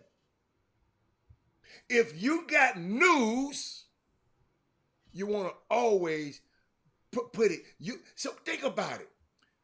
I don't know how they did it because I haven't seen it, but you get a chance to have your son on the screen with the high school basketball guru that every freaking college coach in the country knows. And half of them know me. They watching this show. I've extended this. If you've been watching the Chop Shop, this has been extended. So I don't want nobody else. So Darren Dawson, do me a favor. You tell every parent out there, Jimmy, hold up. I'm finna call the name. Nas Prince, Alvin Muhammad, Curtis Alexander, Clarence Davis, Jace Collier. In the future, the first time your name has ever been announced on the show was on this show. So in the future, when the Jeff Goodmans and all of them people who don't care, ain't call your name out like Jimmy just did, we got to get smarter. Use this as a platform, ladies and gentlemen, for to put your kid out there on a global stage. Jimmy, what else you got to say about that? Because a lot of people don't understand. Yeah, that's. I mean, this is. Remember, I gave the analogy earlier. Think of us if we all on one of those little bicycles that you have downtown, and we all get to pedaling. Your pedals now, just because you don't pedal, don't mean the bike ain't gonna roll. But collectively, as we all pedal, we getting it done. We rolling, we having fun, and it is people are paying attention. You know, some of those bikes that roll by you, they quiet. Some roll by, they having fun. When everybody pedaling, they having fun. They making noise. You kind of think for a half second, man. I bet they having fun. That'd be cool to get on that bike. Then you start thinking, nah. But you paying attention. That's the Chop Shop. We are a platform that more of you. Remember, every kid, I'll put it like this: everybody is influenced by somebody. So you have the power to influence somebody. Listen, that's kind of cool. Yeah, we can do that. We can guess what? And you let us know. And if it's a significant announcement, we're gonna make room for it. Yes. And for that young man or that young lady. Understand? We had the young lady on there. We had McDonald's All-American on there Yes. 2 months ago. Ken Skiles on this joint. During the playoffs. Ken During the Skiles. playoff run. Right as the playoffs are getting ready to get started. Ken O'Hara. Yeah. No, Ken Hunter. Ken Hunter was a year before that. I'm talking about the young girl from Hardin Jefferson. Oh, yeah. Yes. It was on there this year. Yeah. We had Kendall them last year. Absolutely. And we've had, so the Chop Shop is a platform. And you got, once again, more of you should consider being creative enough and allowing it to be cool enough for you to be able to utilize it. And Jimmy, let me explain something. You don't have to be invited. Just reach out, chopshophtx@gmail.com. We're easy to reach. You don't have to wait for an invite. Because somebody said, well, you can invite. You don't have to wait for an invite. If you got an announcement like that, send us the email, chopshophtx@gmail.com, and we'll process it. Yes, Action Jackson. I'm sorry. Go on to Duke, Jim. And so we was talking about the Jones young man, and here's the thing. Yeah. He's be playing with the Oak Hill and with the national travel team. So from my understanding, it's their main team. It's their main team that he's assigned to, or being recruited to. And now, however, longtime Hall of Fame head coach Steve Smith is no longer the head basketball coach at Oak Hill. He's just resigned a couple of months ago. They had a big party for him about 2 weeks ago. And a lot of his old former players. Does that matter? What's that? Yes, it's like, does Coach K not matter no longer being the head coach at Duke? It matters to some, and it's yet to be seen, because Duke is still getting the top blue chip recruits in. Oak Hill is as well. But whether they're going to have the same type of mystique, that means the coaches that you're playing against, the fear factor is not going to be the same degrees as what it was when Coach K was at Duke, or when Steve Smith is at Oak Hill. So some coaches now feel like, okay, if it's a tight game, I know I can, what I'm drawing up is going to, I have confidence in it, a greater degree of confidence in it. And when you're going against a guy who had probably more NBA players, active players in the NBA right now, probably than any other living high school coach in the country, and that's Steve Smith. But Jimmy, those guys were NBA damn players before they got there. Yeah, but that goes up under. It's like a grassroots sneaker team. I understand, but I think coaches get too much credit and too much blame. I said this the other day. Yeah, That's just my feeling. You know what happened? Let me tell you something I learned though. Managing those egos, elements that come with one of those kids. Yeah, okay, that's a good point. That's something that unless you've been there either by close or in the midst of it, that's a task within itself. Oh, managing them folks, them. Oh hell, your son was on a team when they had to manage. They had to manage just 3 or maybe 4. Oh, just imagine if you got to manage 8. That's a good point. And you're dealing. I understand. Know what y'all didn't? They did not have to manage. What? Each one of them. When you're at a school like Oak Hill, you got to deal with the grassroots coach of each one of those star players. Because if you mess him around, you risk him not letting you dip your cup into his waters again. Absolutely. Now with a regular grassroots program, they're dealing with the parent primarily in most cases. Well, if that parent get mad at you, unless they have another star kid coming along the pipes, then I'm not to see you no more. So that's the thing that's like college coaches alike. That's why it's so easy for so many of those those grassroots coaches to look so many of you parents in the eye and basically look you in the eye and say, I can get your kid. I can get him. Come play for us. We can get him some Division I. We gonna get him Division I offers. They're not lying, because some of those Division I coaches know that there's a gentleman's agreement that guy is not going to let everybody's influenced by somebody, that the person, the third party, whether it be the workout guy, the grassroots coach, whatever, he's not going to let this young player commit. I offer, but you don't let him commit, because you commit, then he's going to embarrass somebody, because he might not be able to take that commitment. So, but then you use this commitment to go get the other schools in our conference to wake up and take notes. They got to pay attention, because they're going to say, wait a minute, this guy fit to commit to these people? His boss going to say, get out there and see what the hell going on, what we missing on. Check him out. We can't let them just have nothing clean and free and clear. So that's the thing on this. But here's the thing, Howard, what my question is. You're going to Oak Hill. Remember this. And it's a good thing, because I don't know, Mr. Jones is watching. Does Drayton Jones have any Division I offers right now? I don't know. He's watching. That's why I posed the question. And as wait on him, we know we're on a delay. And we wait on him to respond for that. Does he have any Division I offers? Good question. Right now. Mm-hmm. I mean, because that way now, as I proceed to share my thoughts, right? And he says 3 offers. Oh, got 3 offers. My man. Okay. 3 offers. Okay. So he has 3 offers. Mm-hmm. So here's the deal.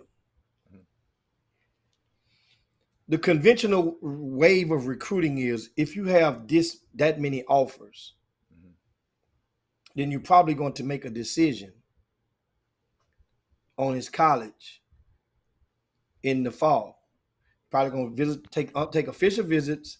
You're going to visit those campuses, and then you're going to make a decision and probably sign during the second Wednesday of November. Second Wednesday in November. Well, if that be the case, that means you are like many other seniors that's going and doing that, rising seniors doing the prep school route. You will have already been locked and signed based on your talents and what the coaches have seen of you before you even touch foot on the campus as a student athlete of the new school.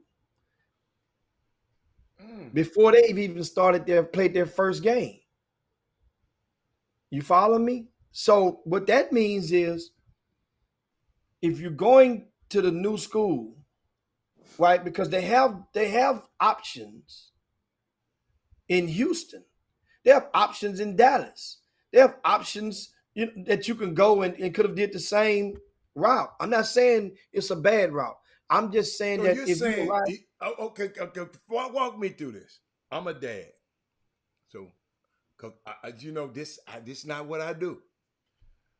You saying I got 3 offers, so I'm gonna narrow it down between these guys probably at the end of this summer, right? Early in summer, yeah, and probably go do some visits. So by the time I get to Oak Hill, it ain't gonna help with the recruitment. But from the message I saw, some people were sending me, maybe where he was at, but you said some other options. He wants somebody that can develop his son and put him in a position so when he do go to these colleges, he be ready to play at one of them colleges. And some people just said that the high school basketball coaches in Houston, in the Houston area, just are not preparing these guys. I heard this from several people. And I guess it's some are right and some are not. So, but what I got from you is, why go You got okay. You don't if you don't want to give the names, why not go to I'll call them first. Why not go out there to Legacy? That's an option, right? That's I'm just. I mean, it's a fairly good question. I understand everybody each his own. But Right. my thing, if he was a rising junior, then I'm like, yeah, okay. A rising junior, okay. If you're a rising senior, you will have signed possibly, unless you're going to say to hell with all three of those offers. I'm going to take a gamble. I'm going to gamble on myself. Okay. To play this season and compete with the transfer portal in direct competition with the transfer portal and sign and get more offers in April. But I'm 6'9", Jimmy. I got a chance. 6'9" got a better chance than a 6 foot. Yes, but it's still They got to compete. Yeah. Because the gamble is the risk. The thing is, and the if is, and guess what? That might be, if you're going to do that, then be willing to live with what's on the table from that. Right. I got you. And there's a possibility that you can go out there and your output per minute may not match expectations. Oh. And guess what? That's possible. Right. Remember, we just had a young man left Houston and went a similar route as a rising senior. Okay. JVF Francis. Right. JVF Francis is with University of Houston, who went to the Final Four the year that he left and went to Montverde Academy, which is the equivalent, if not, well, right now, a greater degree of a program than Oak Hill. Mm-hmm. Mm-hmm. JVF got there. He played with the main team, but he didn't play no more than about just a handful of games with the main team. So you're not guaranteed to play with the main team? That's what he thought he was going to do. Okay. I'm not saying that this had nothing to do with Jones' situation. Right. I'm just letting you know that it's possible. And guess what? He got there, and his output per minute was not what was expected. Okay. From neither side. Okay. As a result, U of H, they liked him before he left, and they liked his growth. They got to see him practice against some other players. Right. But at the same time, in a city like Houston, you go to TJ Ford gym, you go to John Lucas gym. You're playing grassroots basketball for a guy that played in the NBA, and you are 6'9". If nothing else, Mo Taylor, he should know how to help develop a front court player. Mo Taylor didn't play the back. He didn't play one of the two. No, that's a good point. I'm just saying. So in Houston, we got resources. We have the resources. Okay. You could be homeschooled and still get all of the workouts you want. Yeah. I'm not now. If that was a situation where you're chasing, and you're right on the bubble for a McDonald's consideration, you understand? I got it. And then guess what? Jordan Walsh last year was on the, on the cusp. Mm-hmm. It was an iffy. Mm-hmm. He goes to Link Academy and his stock goes up. Yeah. But that was one of the reasons. Right. Was to get to chase and to get that. I got you. Keontae George was already a lock. He didn't have to go to Montverde. He had to go nowhere. But for the reason that Mr. Jones gave, the high school competition, remember Keontae George was at one of the was a prep school down in the DFW area. Yeah. He remember. So, but they were going to be traveling and they were invited to most of everything everybody's invited to because of Keontae George. Right. He chose to go that route. It worked out for Keontae. Right. Each his own. But my thing is, when the player that's not there, my thing is this.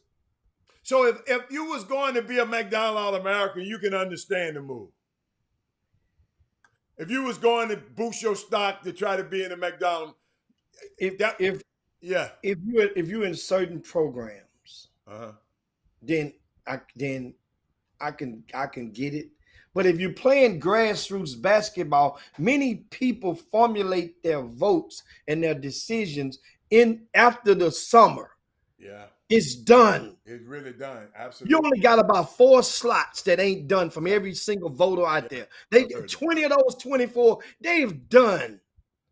Right.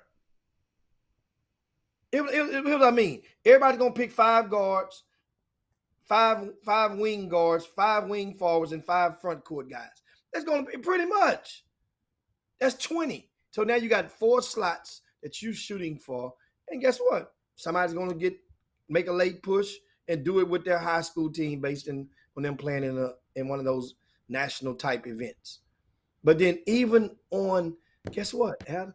We've had guys that stayed home in the state that took the gamble, the convention away, and still made it. Arterio Morris just did it last year. He left for about a day and made an announcement. Didn't say, "Oh no, hell, but I'm going back to Kimball. I'm gonna go with Dallas Kimball. I'm gonna rock with Dallas Kimball." Now don't get it twisted. The situation with his longtime mentor, Big E, passes away. Right?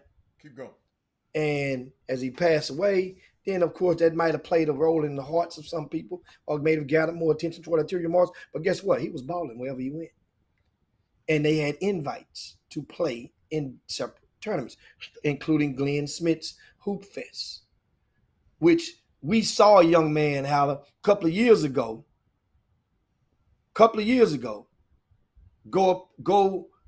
up against De'Aaron Fox. And De'Aaron Fox took care of business, but the young fella took care of business and held his own. But De'Aaron Fox got the best of him. If you're going to grade it all the way through, he got the best of it. But this young man ended up making the McDonald's game because of his performance primarily on that particular platform. There are high school coaches. Who was that guy? Willie Warren. Who was that guy? Wasn't that Jones? Oh, Andrew Jones. Andrew Jones. Right. He stayed and did it the old-fashioned way. Some people get so frustrated with certain processes. That high school coach is what he is. The high school coach is what he is before you even got to that high school coach. So what really do you expect some of these high school coaches to do? This ain't the Bullwinkle show. You expect some of these coaches to pull a rabbit out of their hat with some of your babies. And this is not nowhere targeted toward one particular situation. No. This is a wide brush I'm painting with right now. Absolutely.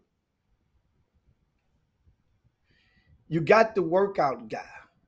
Aren't they the ones supposed to be planting the fundamental element of development into your babies? What the hell are you paying your money for the workout guy for then?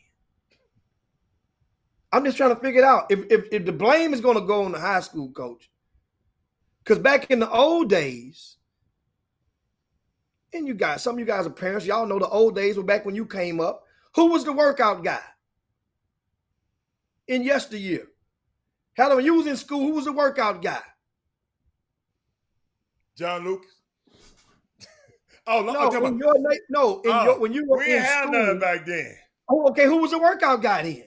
Who was the guy that did the development? We worked out our damn self. The damn park was the workout guy. Yeah. The open gym was your workout guy. But I understand we done made it where everybody's influenced by somebody. And it's almost like the kids have no time, hardly any time to play and develop on their own against players that aren't already afraid or inferior to them. That's what it's almost like now. Meaning that every kid that plays 3-on-3 or plays open gym, you know what? They play it, yes, at their school. You're a big man on campus. Some 9th grader is guarding you. He's scared of you already. You box, you do whatever you want to do with him, and then the games get goofy. So are you really developing from that degree of a 3-on-3? Really? I've seen those games before. I've watched them from afar. I'm walking through gyms I'm watching what's going on. Oh, that's goofy over there. You be better off playing one-on-one. Which they don't. Do they even play one-on-one anymore? Do kids even know the rules? I ain't seen no kid play one-on-one in a long I'm just saying, time. think about it. Think about how often you did that back when you was coming Every up. time. The I'm first walking up two- to my man. Hey, come on, let's go. The first two on the court was automatic one-on-one. Yeah. You know what they do now? They shoot goofy ass shots. Yeah. They throw it over the head. They gonna shoot Steph That's a good Curry point. threes. That's a good One-on-one. point. That's what they do. Right. Right. And guess what? The people in charge let them. 21, Jimmy. Do you know how 21 was the hardest game in the world? It was you on everybody. Man, 21. Ooh, don't, dude. 21 was so cold of a game. You realize you get your ass to 20 or 19 if you want to, and watch out. Everybody gonna turn against your ass. Everybody, ain't nobody your friend no more. And Jimmy, what about if you get 19? Then you have to hit them free throws all the way out. That's teaching you how to hit clutch free throws. Then you're dropping down to like 14. Got to come on back and up again. Yeah, you got to go back. Yeah, dude. That's a good point, man. Y'all let me know. Do the youngsters actually even play those games? You know what? Wow. Maybe gym time is too expensive now, Jimmy. I'm not being facetious. I'm not being funny with it. I'm seriously asking what goes on in your community, in your neighborhood. Do those youngsters actually play? Remember, I'm not saying do they play 3-on-3. We know they do somewhere, but the competition that they're playing, once again, is inferior. And you're not going to seek out. You ain't got 3 kids, 2 kids, get with their buddy in the car, and let's go over here, man, right over this park over there, man. Let's go see who's playing. Let's play against these old cats. That ain't happening no more. Jimmy, they used to have this place called Mary Bates Park when I first got up here. If you lose, I'm telling y'all, an Emancipation Park, if you lose, you might as well go home. Yeah, Marissa, I was doing that towards you. She talking about she can beat any of these kids in knockout. Get out of here. But hold up. But Jimmy, I promise y'all, he bringing me back right now. I haven't seen a kid. I done been to a couple of gyms. I ain't seen no kids go to the other side, man. Let's go one-on-one. I ain't seen none of that. And Mary Bates, Jimmy, you lose, you go home. You ain't gonna get no another down unless you had to be a dude. Dude, that's what's missing. And I think many of you guys know the answer what's missing with a lot of today's kids. Y'all know what's missing with a lot of today's kids. That's one of the things that's missing. That's the fundamental element that you can't cheat. Yeah. The process of. And I don't because want no to be matter like, what, and Jimmy, we don't want to be Debbie Downers like the old schoolers. That's just competition. It's called competitions. And when they get to college, and I keep hearing these coaches say, Robert, these guys just don't want to compete. But if you're influencing somebody, for example, last year, we influenced on the Chop Shop. We influenced a few of y'all to go and influence some of your kids to come and join forces, about 8 of y'all, to form a de facto Chop Shop team that played in a tournament. We put that together in 4 days. Yeah. Got some jerseys. And Jimmy, I just gave them some little principles and said, hey, go play basketball, pass and shatter basketball, and they wind up winning.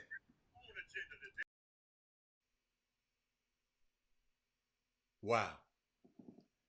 It's crazy. So now, okay. No, I'm good. So now you guys get what I'm saying. Many of you guys who have the influence, if you stop downplaying so much stuff, how about this? Some of you guys that are in shape, the workout guy.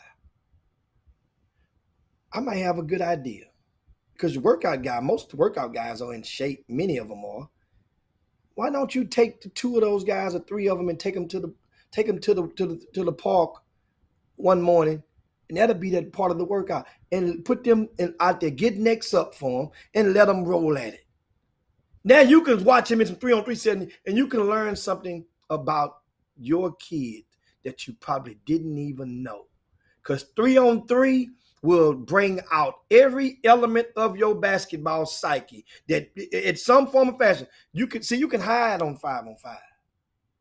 But on 3-on-3, tell a whole lot about a kid And Jimmy, playing 3-on-3. let me tell you something, man. You just made me think about something.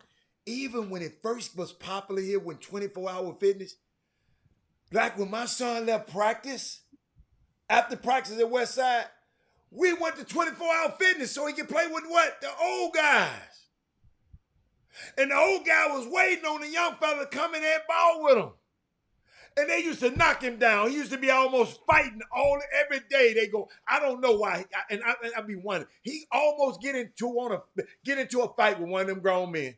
And I just, I stay out of it. But if it get a little rough, hey player, he got some help over here. I'm just letting you know. I'm just letting you know. But Jimmy, and maybe kids do that now.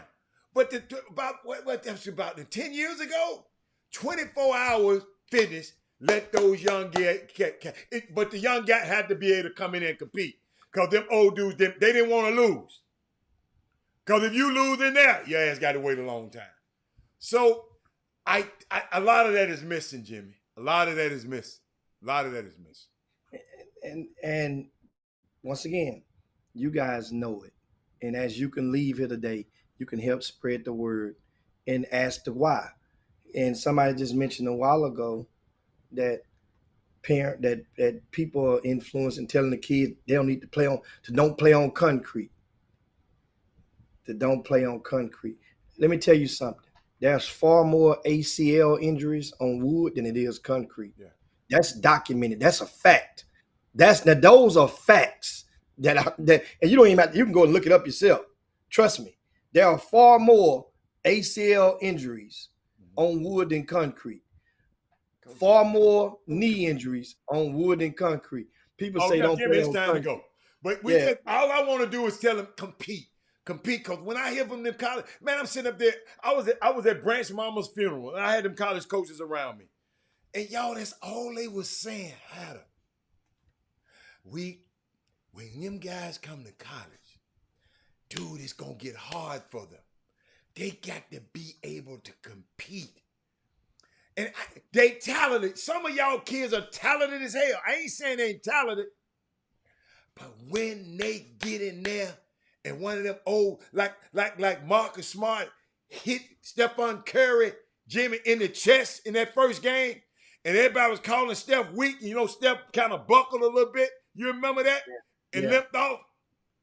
But he came back and did the same thing to Marcus Smart, knocked his ass on the ground. Y'all got to be mamas and daddies. It's more than being physically tough. You got to be mentally tough to withstand this pounding that you're going to get if you're trying to go to college. It's going to be different. Even from a young fella, Jones. What's the name of that school up there? Oak Hill is going to be different. It's going to be way different from straight Jesuit. So just be ready, young fella, when you go up there and hold your own. And how does we get ready to leave up out of here? One of the guys want to leave you guys and remind you guys. Get ready. Want to ask you to share the show if you haven't done so. Mm-hmm. Give us one good share right now. As we prepare to land the plane, I want to inform you of something very important to me that's taking place today. If you are in the Houston area, and what I'm going to do is I'm going to let me see how we're going to get this.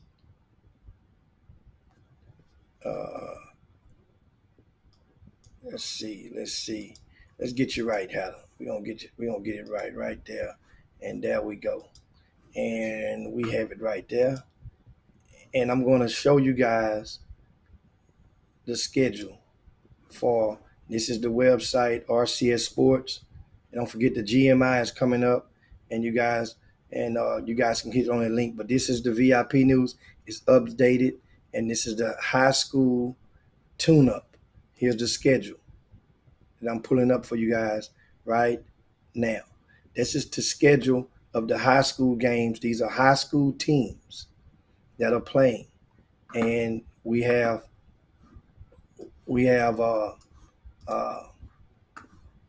can you guys see it? Yeah, I think they can see it. Unless it hadn't went up yet though, Jimmy. Oh, it hadn't went up. So I got trying, what we got. Hold on, let me click you in here, Jimmy. There you go. All right, let me put your picture in there. Oh, what happened? No, I just took it off of there, and we're gonna see if we can get it in like this. Okay. Let's do it like this. Did it work now? Let me see. It hadn't popped back on the screen. Okay, I see what. Here we go. Let's see this. That should be it. Right. All right. There you go, right there. So what I'm gonna do is I'm gonna increase this, and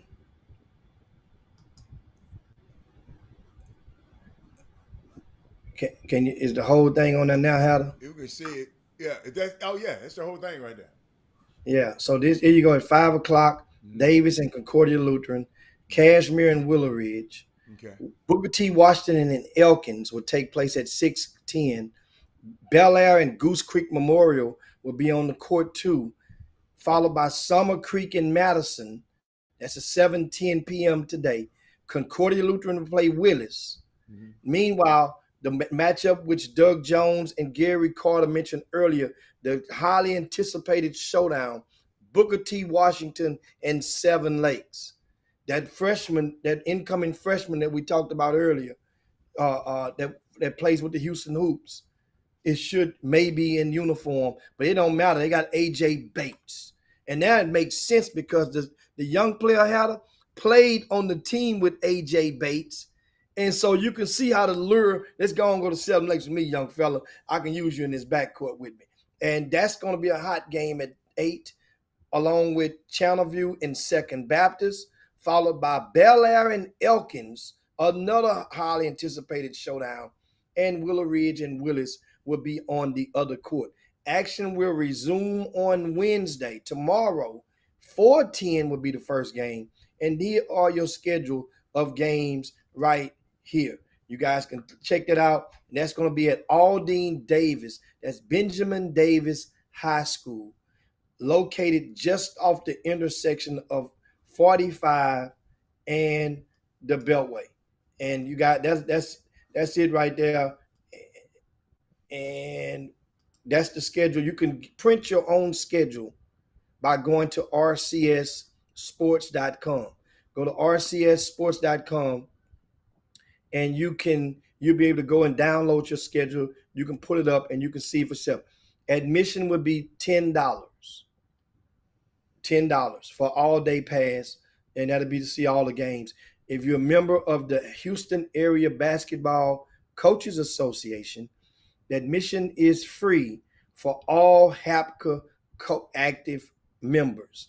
We will have a list of the active members, and you will be required to show ID. If your ID matches the name on the list, then you will be granted admission. Now, we are, and that is today and tomorrow at Ben Davis High School. And of course, that is Moody. Your question, does Houston have summer leagues for the high school teams? The month of June is high school summer league. Yes, we have plenty of summer leagues that are taking place in Houston. Yes, we do. They have several of them.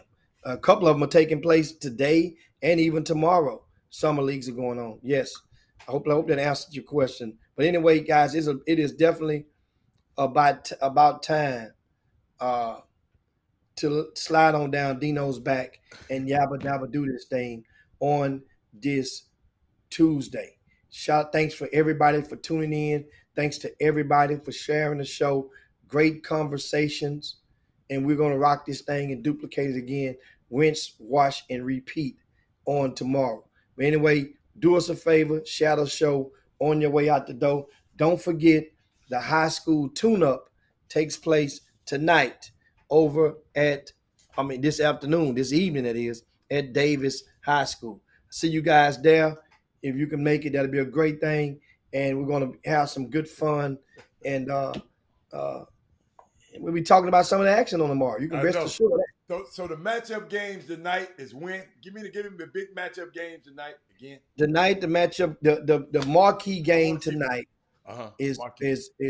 would be, of course, you got Booker T. Washington and the Elkins. Okay. Is at 6 o'clock, 6:10. Mm-hmm. You have Summer Creek and Madison. Okay. It's solid because you get to see Jeremiah Gambrell. Okay. JJ Gambrell. Mm-hmm. Then you have Washington and Seven Lakes. That game is at 8:10. Okay. Booker T. Washington, remember now, they made it to the regionals this year, the regional finals. Lost to Silsby to go to state. Booker T. Washington has two players that from other high schools that did not play, that wasn't even at the school at that time. One of them is Cameron Patterson. He came from Summer Creek. And I'm not sure if Otis Carter is playing with them or not. He's another young man that came from C.E. King that's over there. So this Booker T. Washington team is pretty loaded, Hatter. But Seven Lakes is one of the teams that could go to state this year out of the Region 3. Remember that. That Seven Lakes is going to be that good. And especially with Straight Jesuit losing Drayton Jones, that hurts them a great deal on the interior. One big man in foul trouble now, and Straight Jesuit becomes vulnerable. They're in trouble, as opposed to they had next man up. But anyway, guys, it's time to get up out of here, man. For Robert Haller, that was Jim Hicks. Peace. We'll see you guys on tomorrow. We up out of here. Chop shop. Jim Hicks, Rob Hatter. You are now tuned in to the Chop Shop. I'm Retro. Let's get it. We in the Chop Shop. We live in the Chop Shop. We talking sports talk. We live in the Chop Shop. We in the Chop Shop. I'm talking sports talk. So turn your dials up. It's live in the Chop Shop. We in the